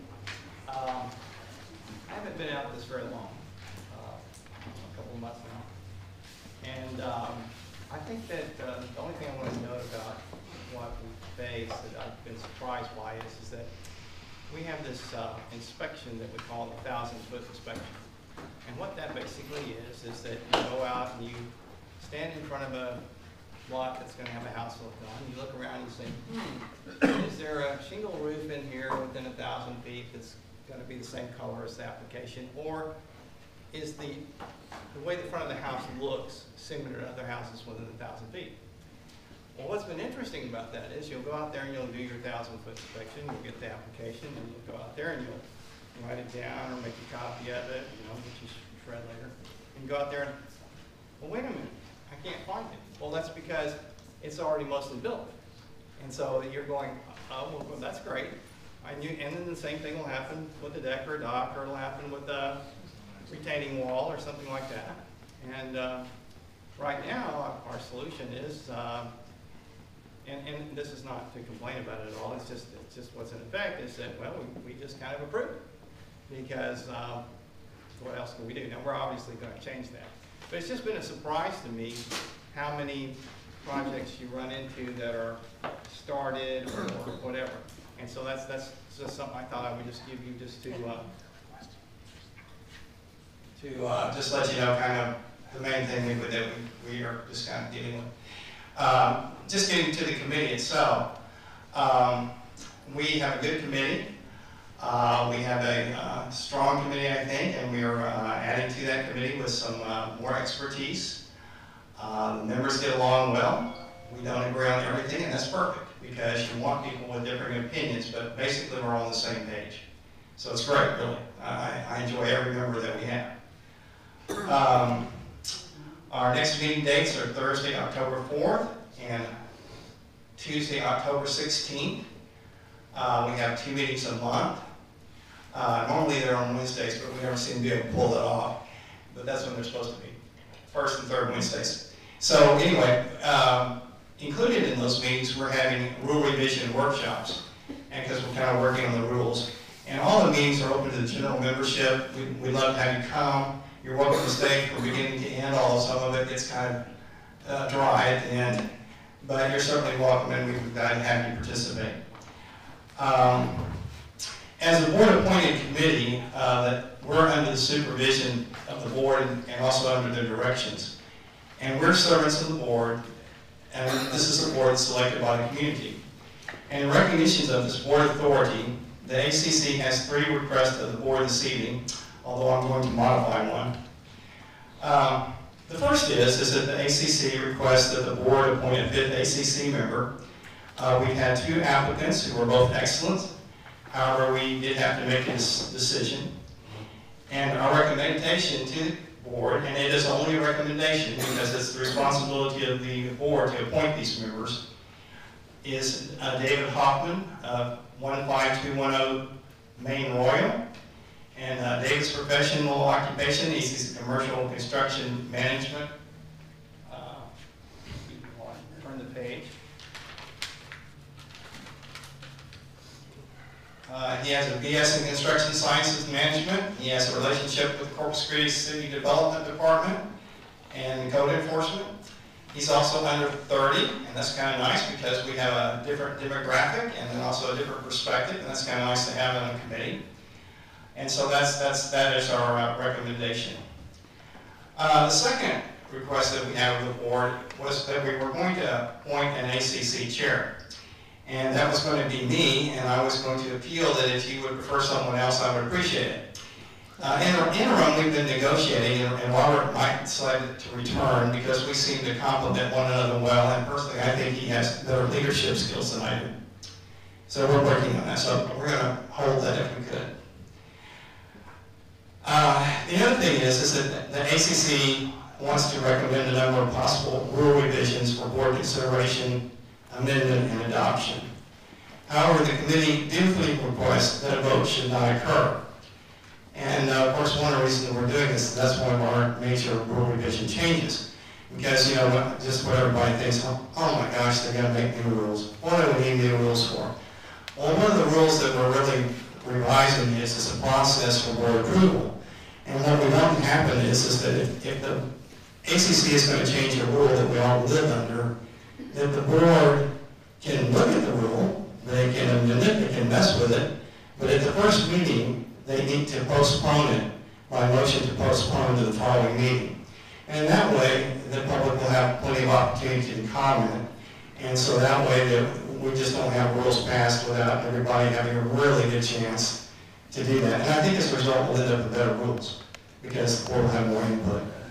So I just want to get that out there because whenever you're going to talk new rules, everybody goes, ah, you know, which I don't blame you. Okay, so anyway, that's basically okay.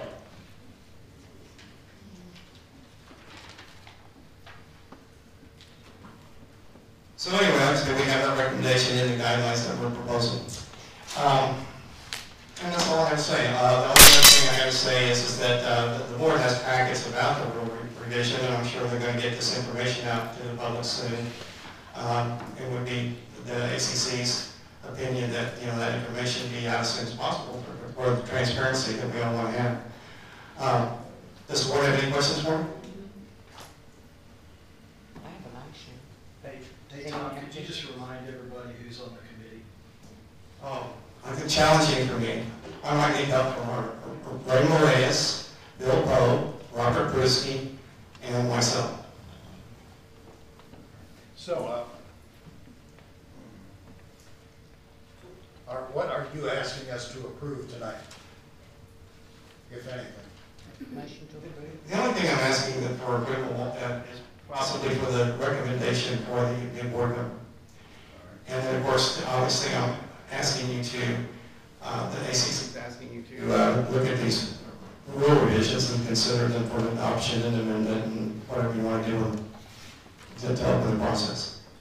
So you have a recommendation for the board for another committee member? Yes. All right, and who was that again? David Hoffman. David Hoffman, yes. David Hoffman, all right. Thank you. Thank you. Nick's got a question for you. No, not Not a question. You want us to make a motion to approve that person? Yes. Correct. You're a new board member. What I'm saying here is going to be personal. This is not ACC opinion. This is my opinion. I feel like that we have sort of made a recommendation, but I think it would be appropriate for the board to really look into this person now that we recommended them rather than just go with what we say, you know, but that's up to you. In other words, you are the board, not me. So if you want to go ahead and approve it without further thing, that's fine, and if you want to, whatever you guys want to do. Now, I was at that committee meeting, since I'm liaison to it, and I talked to both of these men along with both the committee, and I think either take their advice, and I would make the motion if you wish, or if the board wants to meet the two of them, we'll do that. Both men are really qualified, and I said a lot of discussion and a lot of decision on which one to pick, almost to the point that the decision was nominate the person Tom said, and have the other person keep their resume, that if someone leaves, you pick him up. They were both that good. Could it be advisory? Oh, sure. Yeah, when you have you can have an advisor for a specific project, or if someone wants to speak, sure. They just don't get to vote if they're not on the committee. So I would say it's the role of the board. If the person they nominated and interviewed, I was present for that, I agree with them completely. If you want, I'm nominated. If the board wishes them both to come here, so be it. All right, thank you, Nick. Do we have a consensus? Do we want to go ahead and confirm this person, or do we want to delay and perhaps interview him ourselves? Comments? No comments? Someone needs to make a motion. Someone needs a motion. That'll be Tom. I make a motion that who? David David Hoffman. Names are bad at my age. I would nominate David Hoffman to the ACC committee. I second it. All right, it's been moved and seconded that David Hoffman be appointed to the ACC committee. Open for discussion. Any discussion? Brent? Last year, I think we went through a lesson learned when we did background checks, and there was considerable criticism of the previous board for background checks, and I've got to follow this up with subsequent agenda item, but on some of the other employees that we have, but are we doing background checks? For me, the guy is qualified. Sounds like he's highly qualified. He's got a lot of energy and interest. I have no problem with it, but there was significant criticism last year, and I'm wondering where are we at with background checks? What's the board's position? One of the things that is very good about this person is that he's a commercial builder.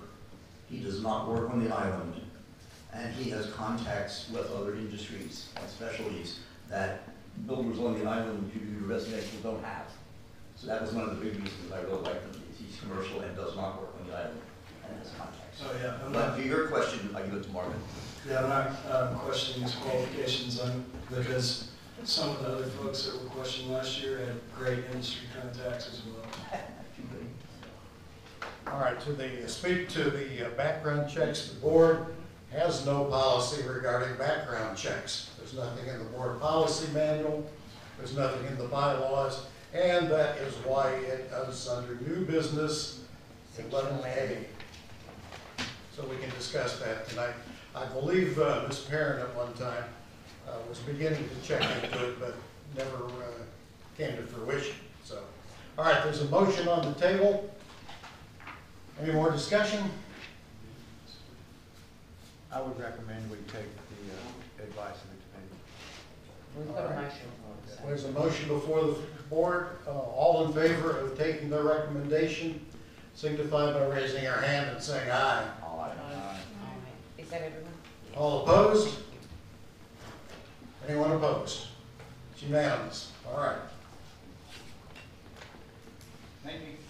You're welcome. Welcome. Thank you. Anything else from the Architectural Control Committee?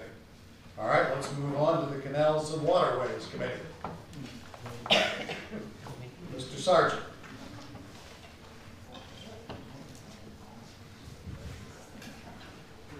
Bill Sargent with the Waterways Committee. Before I start, I'd like to, when the system works, I think it ought to be mentioned. And it did. Nita Smith and Kelly and Jim McFadden took up made this, the Cabo, the borough ramps, and stepped it up to bring it to our attention and to the community's attention. And then the staff turned around and went into action and taped it off and then put some sawhorses and then disabled that area. So, and it was very dangerous. So it's kind of in our area, so I just wanted to mention that. The next thing is, this has been a long battle, as everybody knows, and I shouldn't say it's a battle. We all on the committee felt very strongly, as well as the board members. And I think we're very, very close now. One of the things that we would like to do is before this phone call with the Coast Guard, we had a final recommendation, and I would just like to submit that into the minutes. If we, I can read it, or we can just, instead of going over it, we can just accept it into the minutes. The main deal for us is that we wanted to adopt the first directive we got from the Coast Guard. And that directive essentially said, and I will just quote you a small part of it, but we took note of it, and it seemed pretty serious, and the Coast Guard said, back on August the 29th, they said it is required that you immediately repair the existing private aids approved on Coast Guard 2554, dated November 6th and 8th, 1991. Upon completion of the repairs, please notify our office, and we will look and reevaluate and add or subtract additional aids to navigation. That has changed, evidently, and I guess the reason it's changed is because one of the things we were not aware of until just recently today is that they are requiring all changes or will have to be permanent, or new application has to be submitted.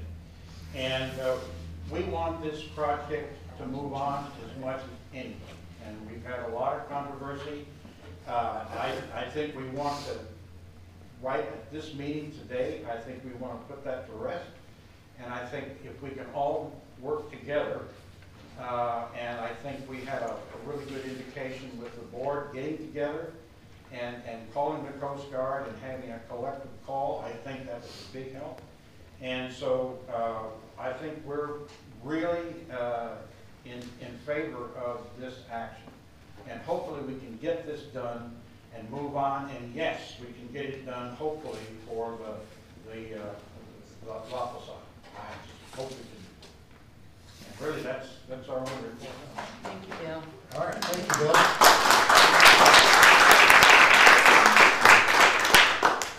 Now, let's open it up to 2-minute questions. Anybody that wants to ask a question about the 3 committee reports? Fred? Yes. If I heard correctly, Echo Marta's statement about the phone call with the Coast Guard is that there was no vote. But what I heard was that there's a letter coming from Mr. Brodsky of the Coast Guard. Once we receive that letter, we're going to file the application immediately.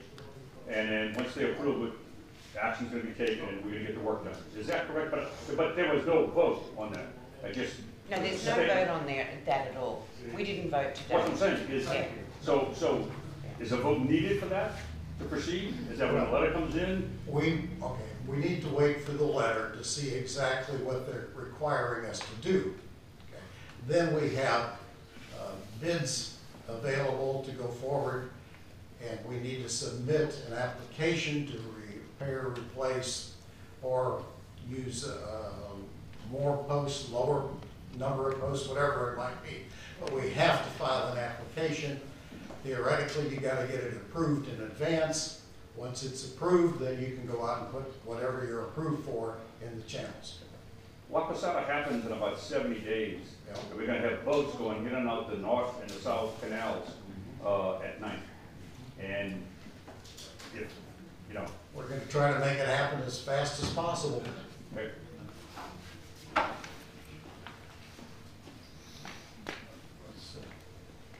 Mr. Pittman. Yes, sir. Good to see you, sir. Thank you. I do not have a question, but I do have some comments. Go right ahead. been surprised if you didn't. Well, I was actually not planning on speaking tonight, but after hearing some of the things I heard, I feel compelled to say a few things. Richard Pittman, 14325 Kareeb. And I'm the guy with the red face that's been referred to in the Island Moon and on social media. Marta, in the future, you're going to call me Richard. I've been working on this project for 1 year now. 1 year I've spent trying to get something that needs to be done. You can argue whether there's too many markers, not enough markers. You're going to get a different opinion, whoever you talk with. But it's interesting to me that I'm hearing tonight that we need to comply with the Coast Guard's rules and regulations when, as recently as 4 months ago, I was being told that we can reuse the old poles, let's just straighten them up, that we can reuse the existing markers, the 52 or how many of them there were in the POA office. I ended up saying from day one that one of your biggest liabilities out here, one of this community's biggest liabilities, ends up being these markers. If there's an accident, I guarantee you Thomas J. Henry's going to be out here, and that $12 million you have, I've been saying safety. I told you from day one that we could end up getting fined $1,500 a day per marker. Now that all of a sudden, did the light come on? I want you to understand this. There is not, on this existing permit, there is not one wrong coordinate on it. Not one. There is a north and there is a west. There are some of the north that are the same, yes. But the west are different. It takes two coordinates to end up making where you put a marker. There's not one that's wrong on this. This permit right now, 1991, we said, day one, we thought that you should have a newer permit.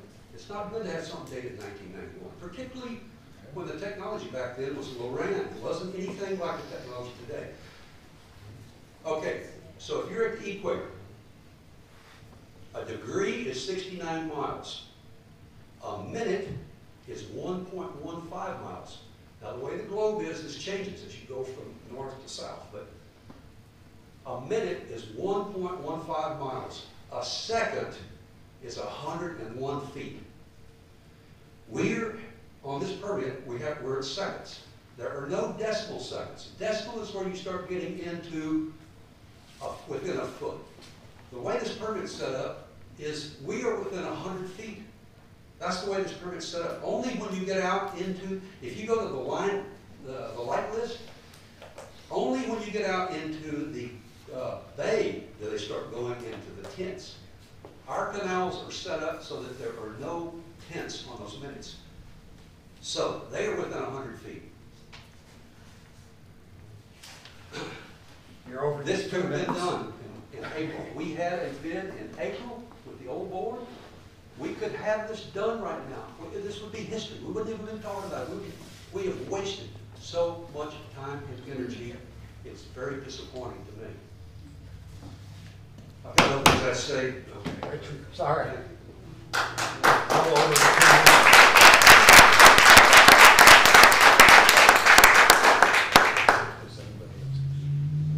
Oh, we have a lot of folks. Go ahead, Leslie.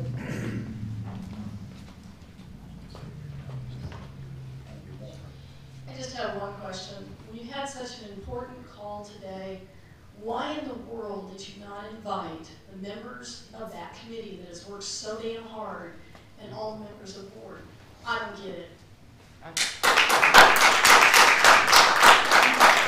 Vicki, would you like to respond to that? I would. I spoke to the members of the committee and I got all the questions when I was talking to them. So I spoke to them this morning. We had a casual, off-the-cuff chat, and I collected the questions because they're much smarter than me about it.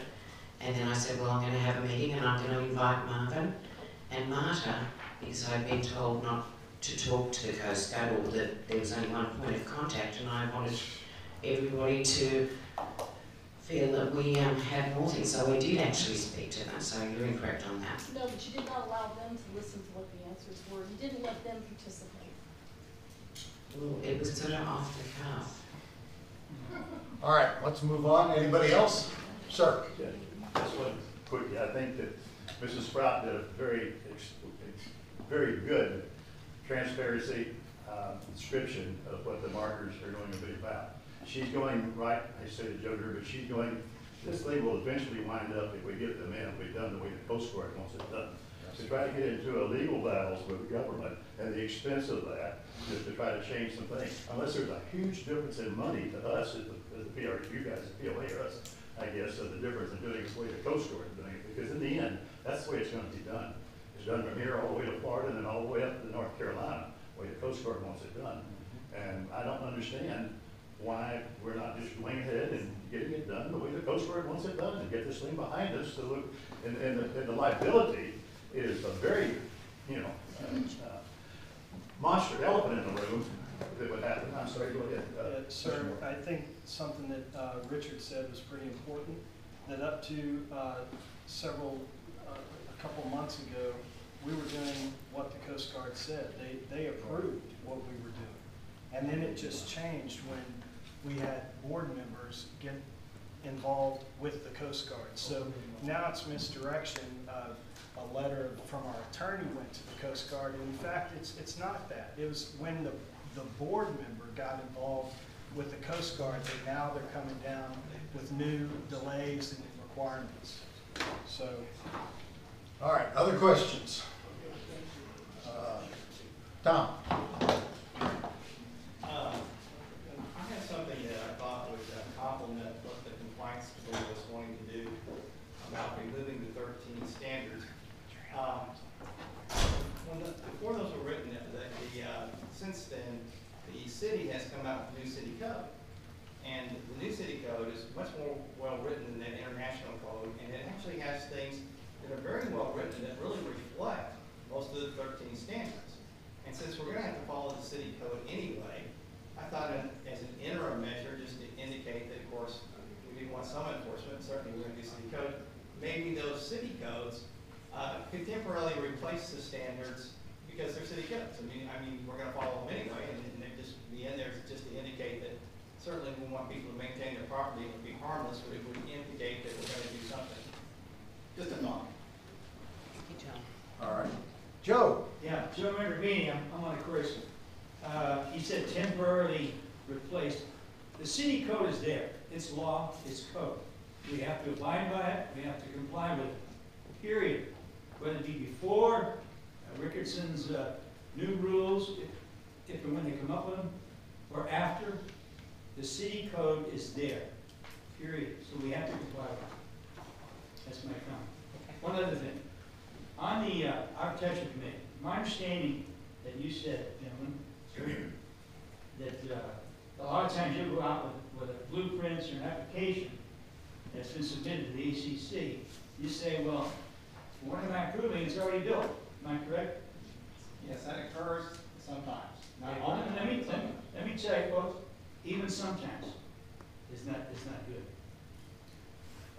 The small community that I come from, what they used to do is the governmental entity that would issue the actual building permit, in this case it would be a city Corpus Christi, would not approve of the plans or give the permit unless there was a stamp on their plans that said, in this case it was the Ramona Community Planning Group stamp. So let me suggest this, what you do, and you hand walk a letter and meet with the mayor or whoever you have to meet, chief of the building company. You get a letter from this board that says, you will not issue a permit unless you see our stamp on the plans, period. Is that a good suggestion? Yes, it is. It had been done up until about 3 years ago, and the city changed that. So the Architectural Control Committee for years had it so that without their stamp, without our stamp, they wouldn't approve their permits. And that stopped about 3 years ago. Now you gotta get down and get it going. And that is a major part of the problem. That's a major part. That's the biggest. Maybe the department writes a letter and you can hand carry it, both of you. They don't want to be in the All right. enforcement business. Thank you, Joe. Thanks, Joe. Anybody else from the audience? Joe. I have a question. If the Coast Guard has said that we haven't been in compliance for 8 years, where the hell were those board members? I'm glad Marta has taken an interest, gotten involved, and found out what we legally have to do. And I've read a number of the emails from the Coast Guard. So where were those boards? And why weren't they looking out for our liability then? That's my question. I mean, they've only been up there 6 months. 6 freaking months. Where was the board last year when Harvey took out a bunch of markers? Where the hell were they? You know? Why are you blaming people that have only been on the job for 6 months and we're left with a mess? And that's all I have to say.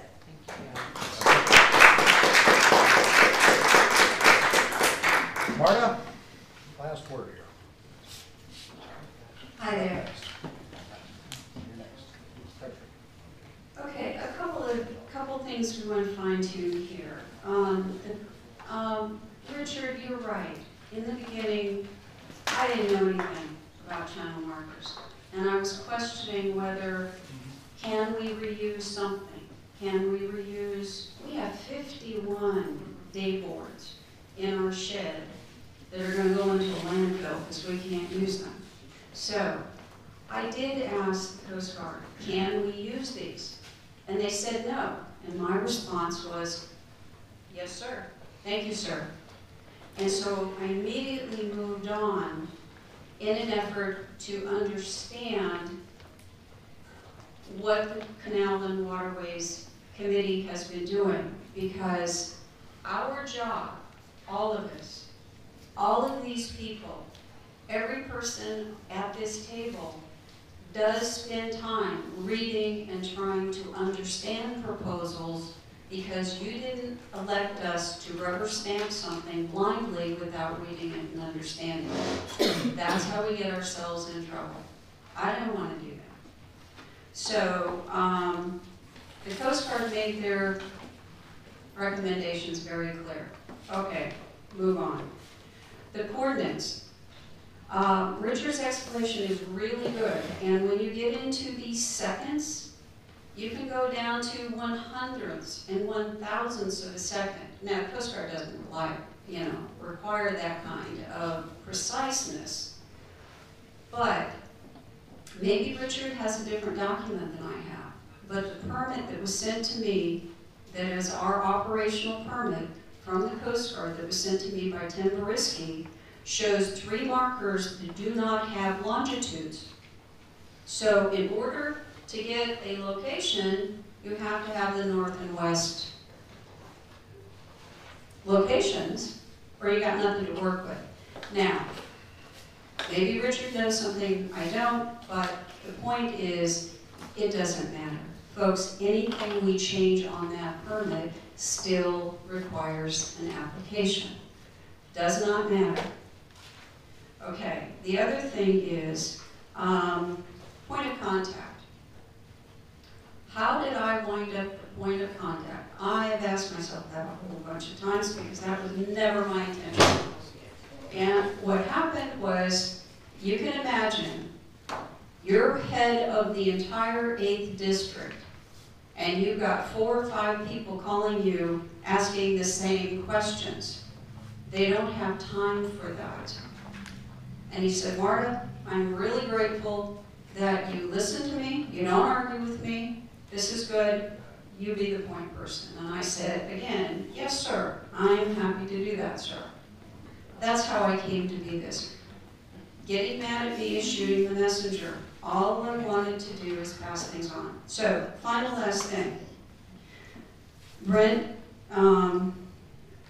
your comment is a little bit incorrect in that when these many phone calls started coming in to Tim Boriski, and then he got the letter from John Bell, that's when, if you watch the timeline, it went from, you need to do this, please cooperate, to you will do this, no response, to this is not optional, this is a direct required action that you must take immediately, and if you do not, you will be fined.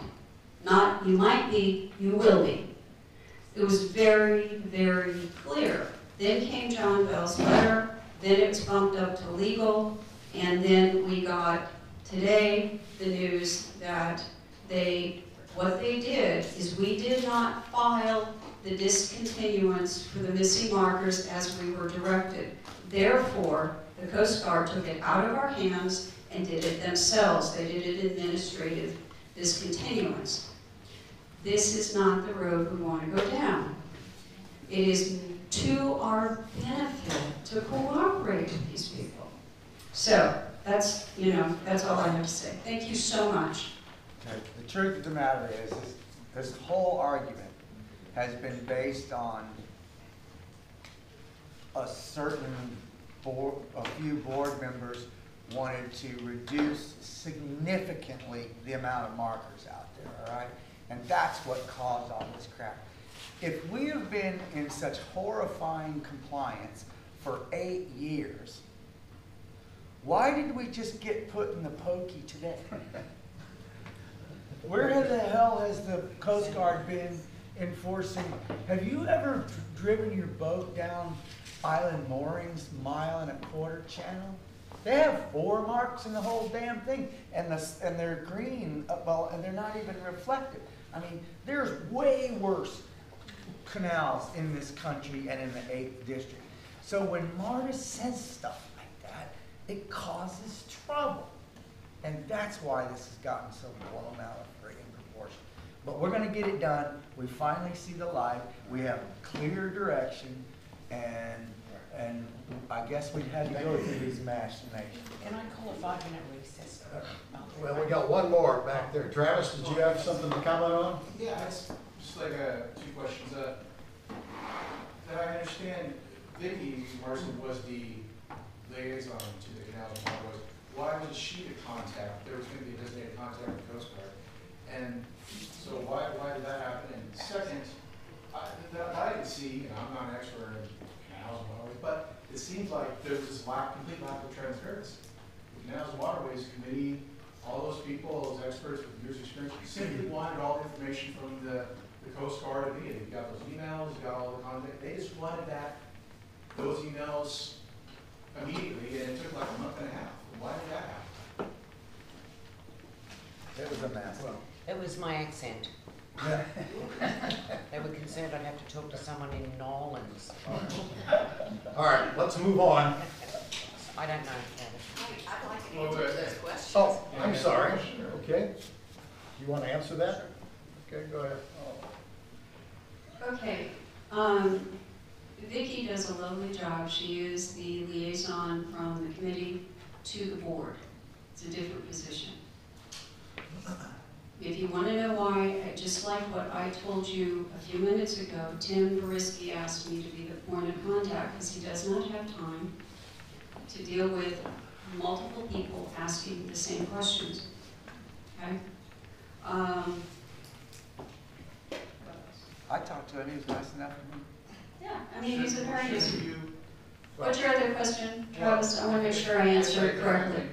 Why didn't you just, actually not me, Vicki's the contact, perhaps you should, why did you recommend that Vicki be the contact? Probably because Tim asked me. I, by this time, had worked with him enough, and that's what the man wanted, and I don't argue with people like that. I say yes, sir. The other question I believe you had is the transfer of information. I did try to pass on information. Some of it was rejected. Perhaps they didn't understand that it was from the Coast Guard, thought it was from me and my own personal twist on it or something.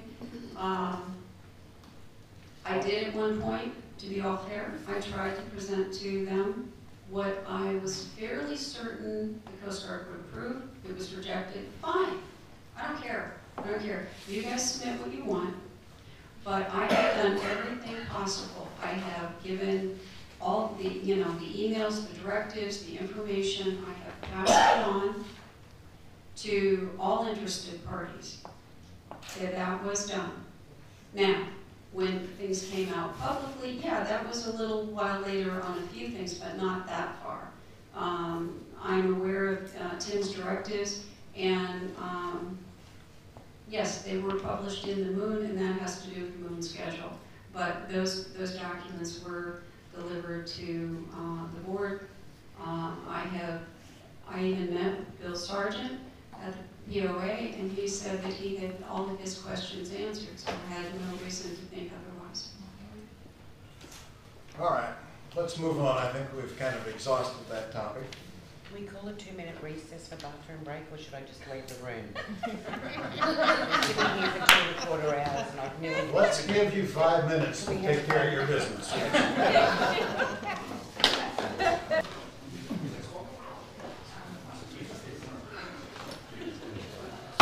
Okay, comfort stop is over. Next on the agenda is the treasurer's report. Nick? All right.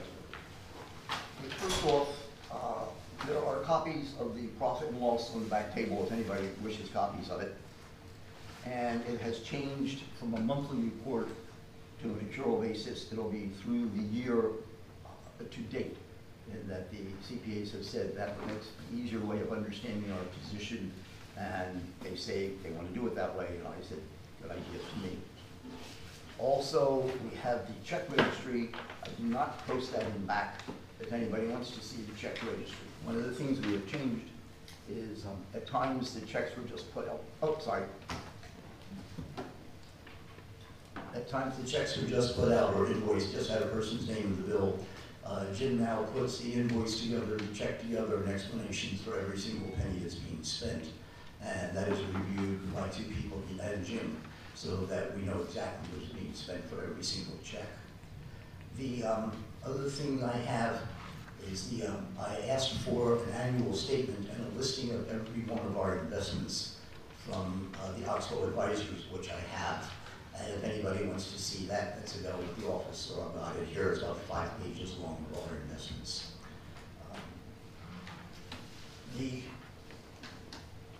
One of the things that you heard me talk about are problems, is that the problem that the office has and the CPAs have is you have to keep the machine going. And as they find problems, they're fixing them as they go. Both Jim's doing that and the CPAs are doing that. So that slows the game down, but you gotta fix them as you go. As you heard them say, there are no internal controls, there's no policies in place by the POA. And when they are done, they are going to give us a list of all of the above that we'll present to the board to put in place so that a lot of this stuff doesn't occur again. I also had made a list about a month ago of things that I wanted to do, most of which the CPA already said and Jim said. So if you'll allow me to follow some of this that wasn't mentioned so that everybody knows what I'm trying to do, and if the board approves that this is what I want to do. We're going to have, as they said, we're going to have one operating account, not multiple accounts. This is advice both from both of our investment houses, from a couple of financial advisors that I've asked to do me a favor and give me their thoughts, and they pretty much all agree. Other than the operating expenses, we keep it like $250,000. They should establish a rainy day fund, which should be like 4 months of operating expenses, and dump that in like a money market account so we can get to it fast if we need it. Make an intermediate account of 2 years' money for operating funds. And instead of just letting it sit there, as it has done that 27%, which is less than inflation, and we've been paying $8,000 to $10,000 a year to lose money. It's recommended that we put it into a ladder 90-day certificates of deposit. So that these deposits, we just buy a new one every 3 months, and over a 70-year period, there will be ones coming due every 90 days. And we just keep rolling that over and over again as opposed to letting them sit. And then they will tell us if they want to do it. Builder's account stay as it is. On a quarterly basis, I will provide details of all of our balances, The Finance Committee, which has not met yet, it's only been in the discussion, will recommend any transfers of money, transfers of funds, that either the committee will talk to the investment houses and we will present their recommendations to the board as to where they think we should move our money at that present time. The business electronic banking, Jim has already gone over. I have asked our investment house if they will come to a meeting and personally tell us what's going on. And they are looking at their schedule.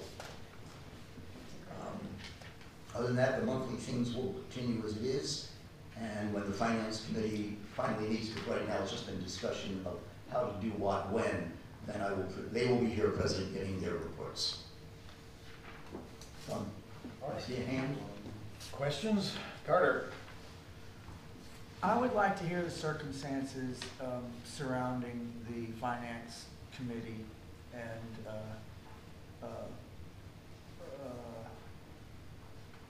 why it's not been put together and what kind of problems are surrounding it. It has not been put together because the decision was we're not going to make any changes or decisions until the CPA tells us our exact status and they give us recommendations on what they should do. So there is no Finance Committee right now. So, did not you have some turmoil in the committee? I don't have turmoils. Did not 2 members resign from the committee? One did, is a very personal friend of mine. And he and I did not agree on how a committee should be run.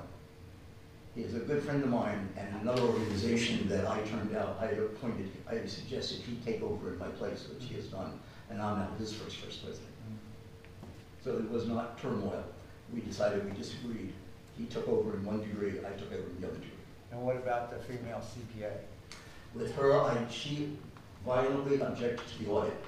As far as I'm concerned, anyone who violently objects to an audit and assured me there would be nothing, no one gets that kind of authority from afar. Thank you. Other questions? I've got a couple on the check detail. Not that I think anything nefarious is going on, but I went through this quite a bit as my term as president. So just want to clarify a few things. Marvin, there's some checks on here written out to you. Can you explain those? I absolutely be delighted to. And then it shows that we have payroll checks on here. Looks like 7 employees. I don't know, didn't count them. Yeah, well, I'm just making an assumption because they're on 2-week periods, probably. Is that right? We have 7? You have two full-time employees, and you have 5 part-time employees, and paid is every other Wednesday. Okay, every couple of weeks. So I'm probably shotgunning you with questions here, Marvin, but the employees that are on our payroll, have background checks been performed on those employees? No. The board has no policy for background checks. That's next item on the agenda. We would like to have one, I'm sure. So if we can have that discussion next, maybe we can get that ball rolling. It's the finance report is what we're talking about. Questions for the finance report. So it is on the agenda. I'm sorry, I didn't understand what you were saying. Vicky made a comment that it's not on the agenda. No, I'm sorry. Yeah. I said the new business, it's under new business, the POA board and employee background checks is the next item on the agenda, so we would get to that. To answer your first question, there were 2 checks issued to me. The first one was to pay for Jim Smock's ticket and hotel when he came down for his interview. The POA has a credit card, but the only one that is authorized to sign on it is Becky Perry. Okay, so we've locked that up until we can get her removed. Jim's been working on getting the appropriate forms and so on and so on. The other check was for 3 items. One was to pay the water bill, which somehow our last bookkeeper misplaced. So I personally drove down to the courthouse and paid it with my own money so we could keep the water flowing in the building. The next one was, Legal fees. oh, yes, after the arch, John Bell drafted the new bylaws. I had to go downtown to handle what is it, my registration for the vehicle, so I took it down there and filed it at $67 and change. And the last one, I think we bought 4 shirts for our compliance guys to wear, and they're hanging in the office, and we're waiting to get them monogrammed or ID'd in some fashion. So that's where it is. So Marvin, you have not stolen $316. No. Not yet. So should not we have a, was that just like a temporary thing because we didn't have Jim and stuff like that? Shouldn't we have a policy where officers don't write checks and get reimbursed? Normally I didn't write a check. The accountant wrote the check and 2 different board members signed it, so I didn't pay myself. I mean about us spending our own money. Well, I would have been delighted not to, believe me, especially with the one for $1,200 which floated on my American Express. But there was no alternative. It had to be bought online. We didn't have access to a credit card. So if we were going to bring Jim down, he would have had to pay for it. He didn't want to do that, and understandable. No, I'm not. I'm just suggesting, was it just like a one-timey thing, or are we going to continue to do that? Because it looks bad on the thing. Yeah, we need to get the credit card changed over to Jim's name, and then that problem goes away. And we just signed the paperwork for that, so. All right? Okay. Moving on from the treasurer's report, new business. Background checks. Travis, this one's for you. Travis? Mm-hmm. All right. Travis has been pushing to get some discussion on background checks. You're welcome. So, no, we don't want a background check on you. I'm saying you have been asking for the board to take up background checks and discuss it.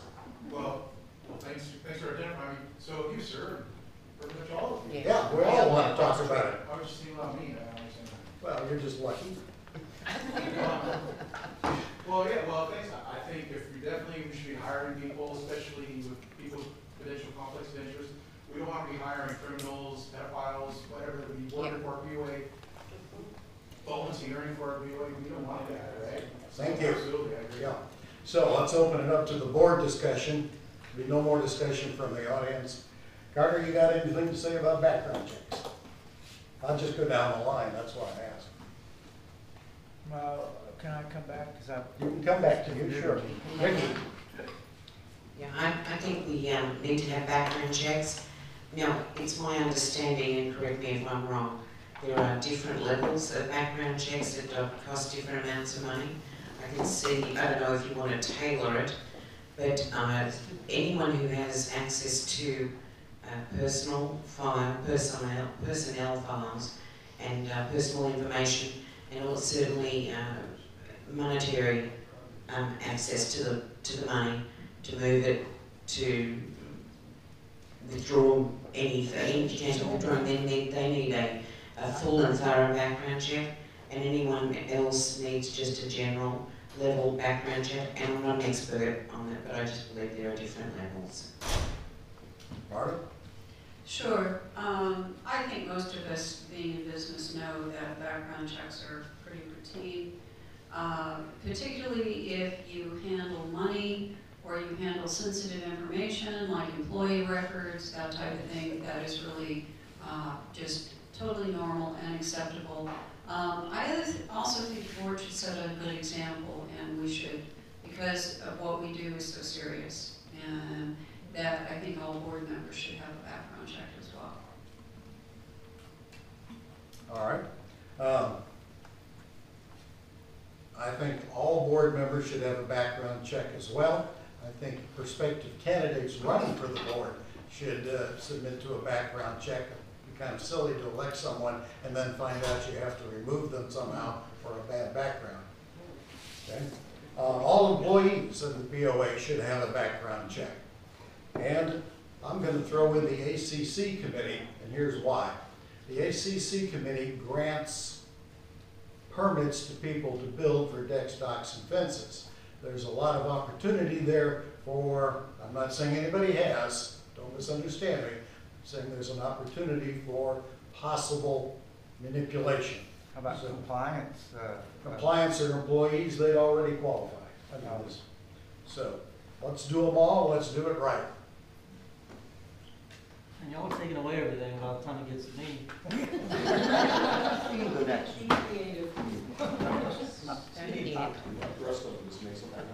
With background checks, when I was military, they did top secret need to know every 3 years, which didn't bother me, but I lived in the entertainment district. And some of my friends got very anxious when the FBI knocked on their doors. Right? Will that include the part-time employees also? Absolutely. So, background checks, yeah, I'm not opposed to background checks. I had a letter in the Moon that explained my position on the background checks, and, you know, just real pointedly at the bookkeeper, the thing that we went through, the process we went through, the background check, but perhaps the background check should have been broader and things would have been found sooner. So, I have no problems with background checks.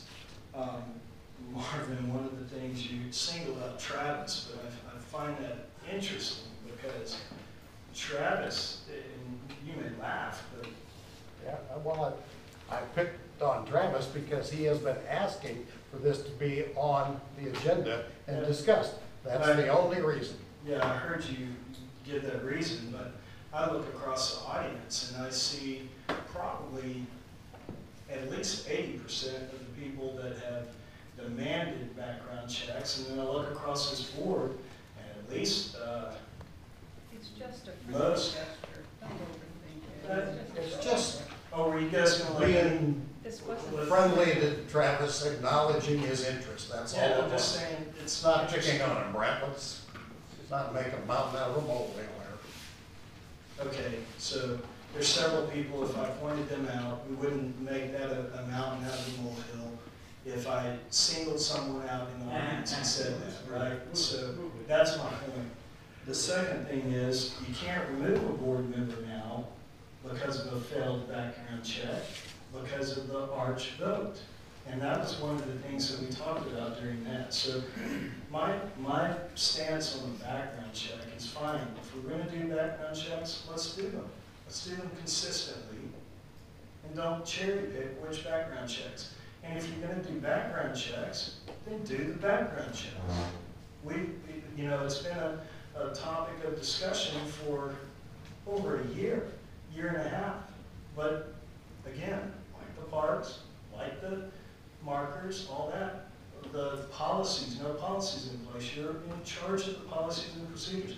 Why don't we have a single background check? Let's get it done.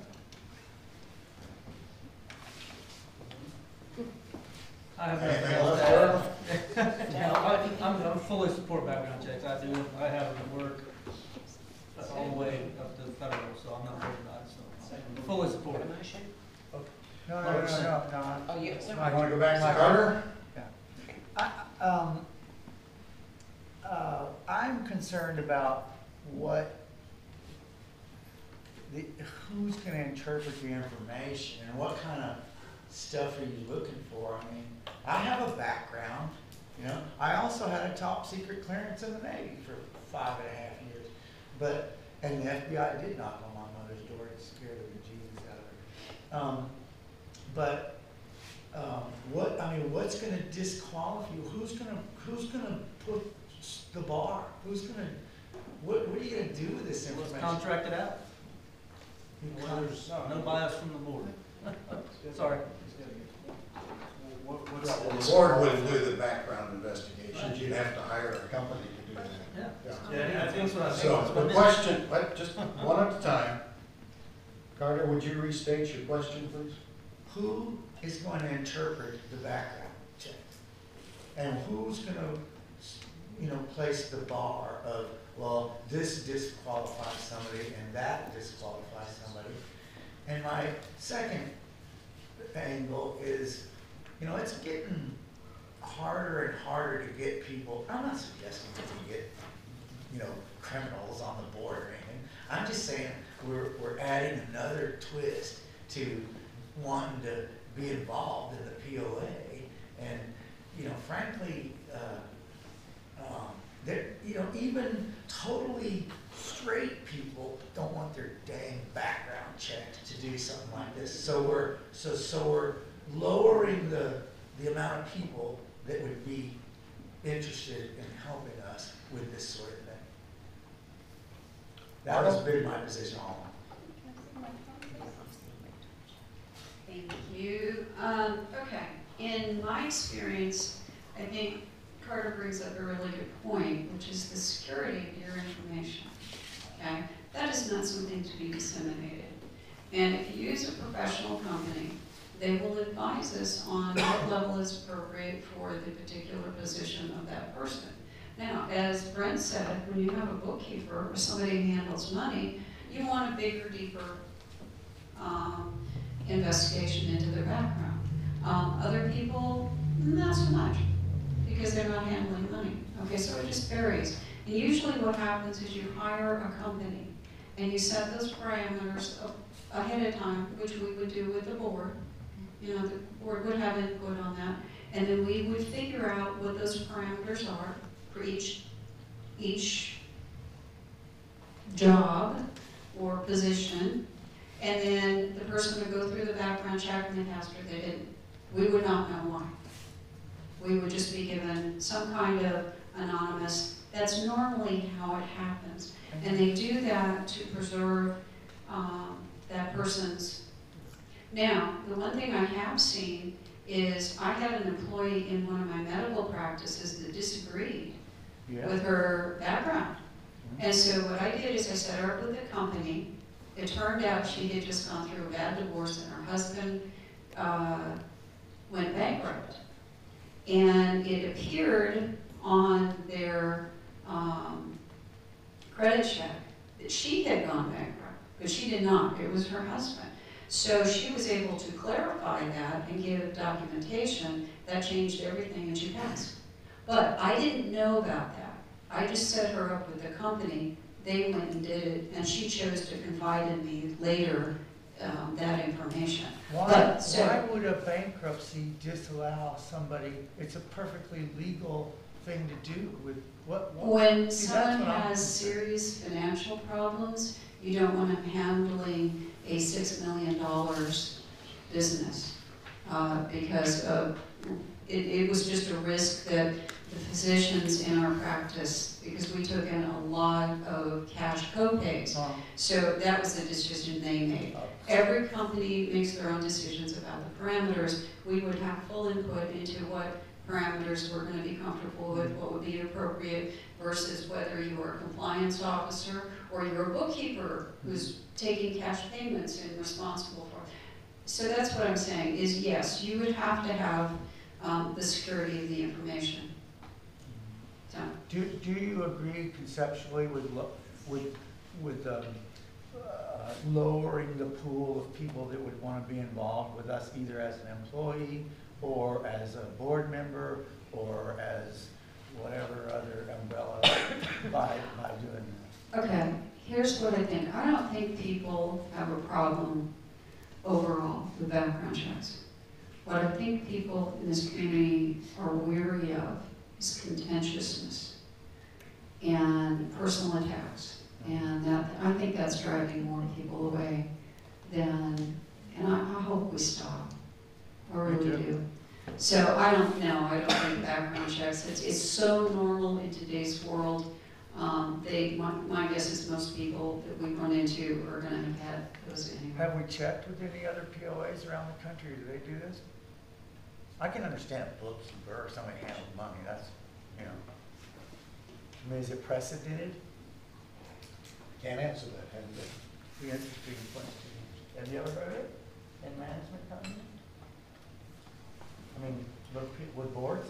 Not not specifically management companies, but I am aware of organizations in different industries who it is a standard practice before someone is hired to do a background check. And background check is a very vague term. As someone said, there are different levels and different things that are investigated. But I mean, my experience is that background checks are done. I can't comment on what HOAs or POAs or COAs, condominium owners associations do. Could we maybe check into that? Just call around, find out. I mean, it's an interesting concept. Yes. All right, any more discussion? Mine's been. Anybody want to make a motion? Do we need more research? I think we do. Is it appropriate for me to make a comment? Go right ahead, sir. I would recommend that the board not take any action now. I think Carter has a good point about research, because as I said, background check is a vague term. And I will be happy to look into that and present options to the board for consideration. My recommendation only. I totally agree with that. So let's make a motion. I make a motion that we have Jim look into this. Yeah. So make a motion. I make a motion that we have Jim look into this. Is there a second? I'll second it. That's all I'm saying. Did you get that down, Vicky? Yeah. I'm embellishing it just a little bit and report back. Do we need any discussion on this? You're gonna use your accent on it? Board. All right. Ignore my writing. Jim's fine. We have a second. We have a second. All those in favor signify aye by raising your hand. Aye. Aye. All those opposed? Motion carries. Jim, get back to us, what, next month? Next month. I'm gonna put that in. Thank you. Yes. Is that enough time? Two fortnights. Yes. Okay. 2 fortnights. 2 fortnights. 2 fortnights, please. All right. That concludes our regular business. We'll now move into executive session. You all wouldn't mind stepping outside. Hopefully it won't take so long. We've covered items 1 and 2 fairly thoroughly. Why is there executive session? Because it's on the agenda. How come you have so much on executive session? Just lucky. It should have been public, right? The agenda was public. You have like one during the meeting and you see for executive. Starry, starry night.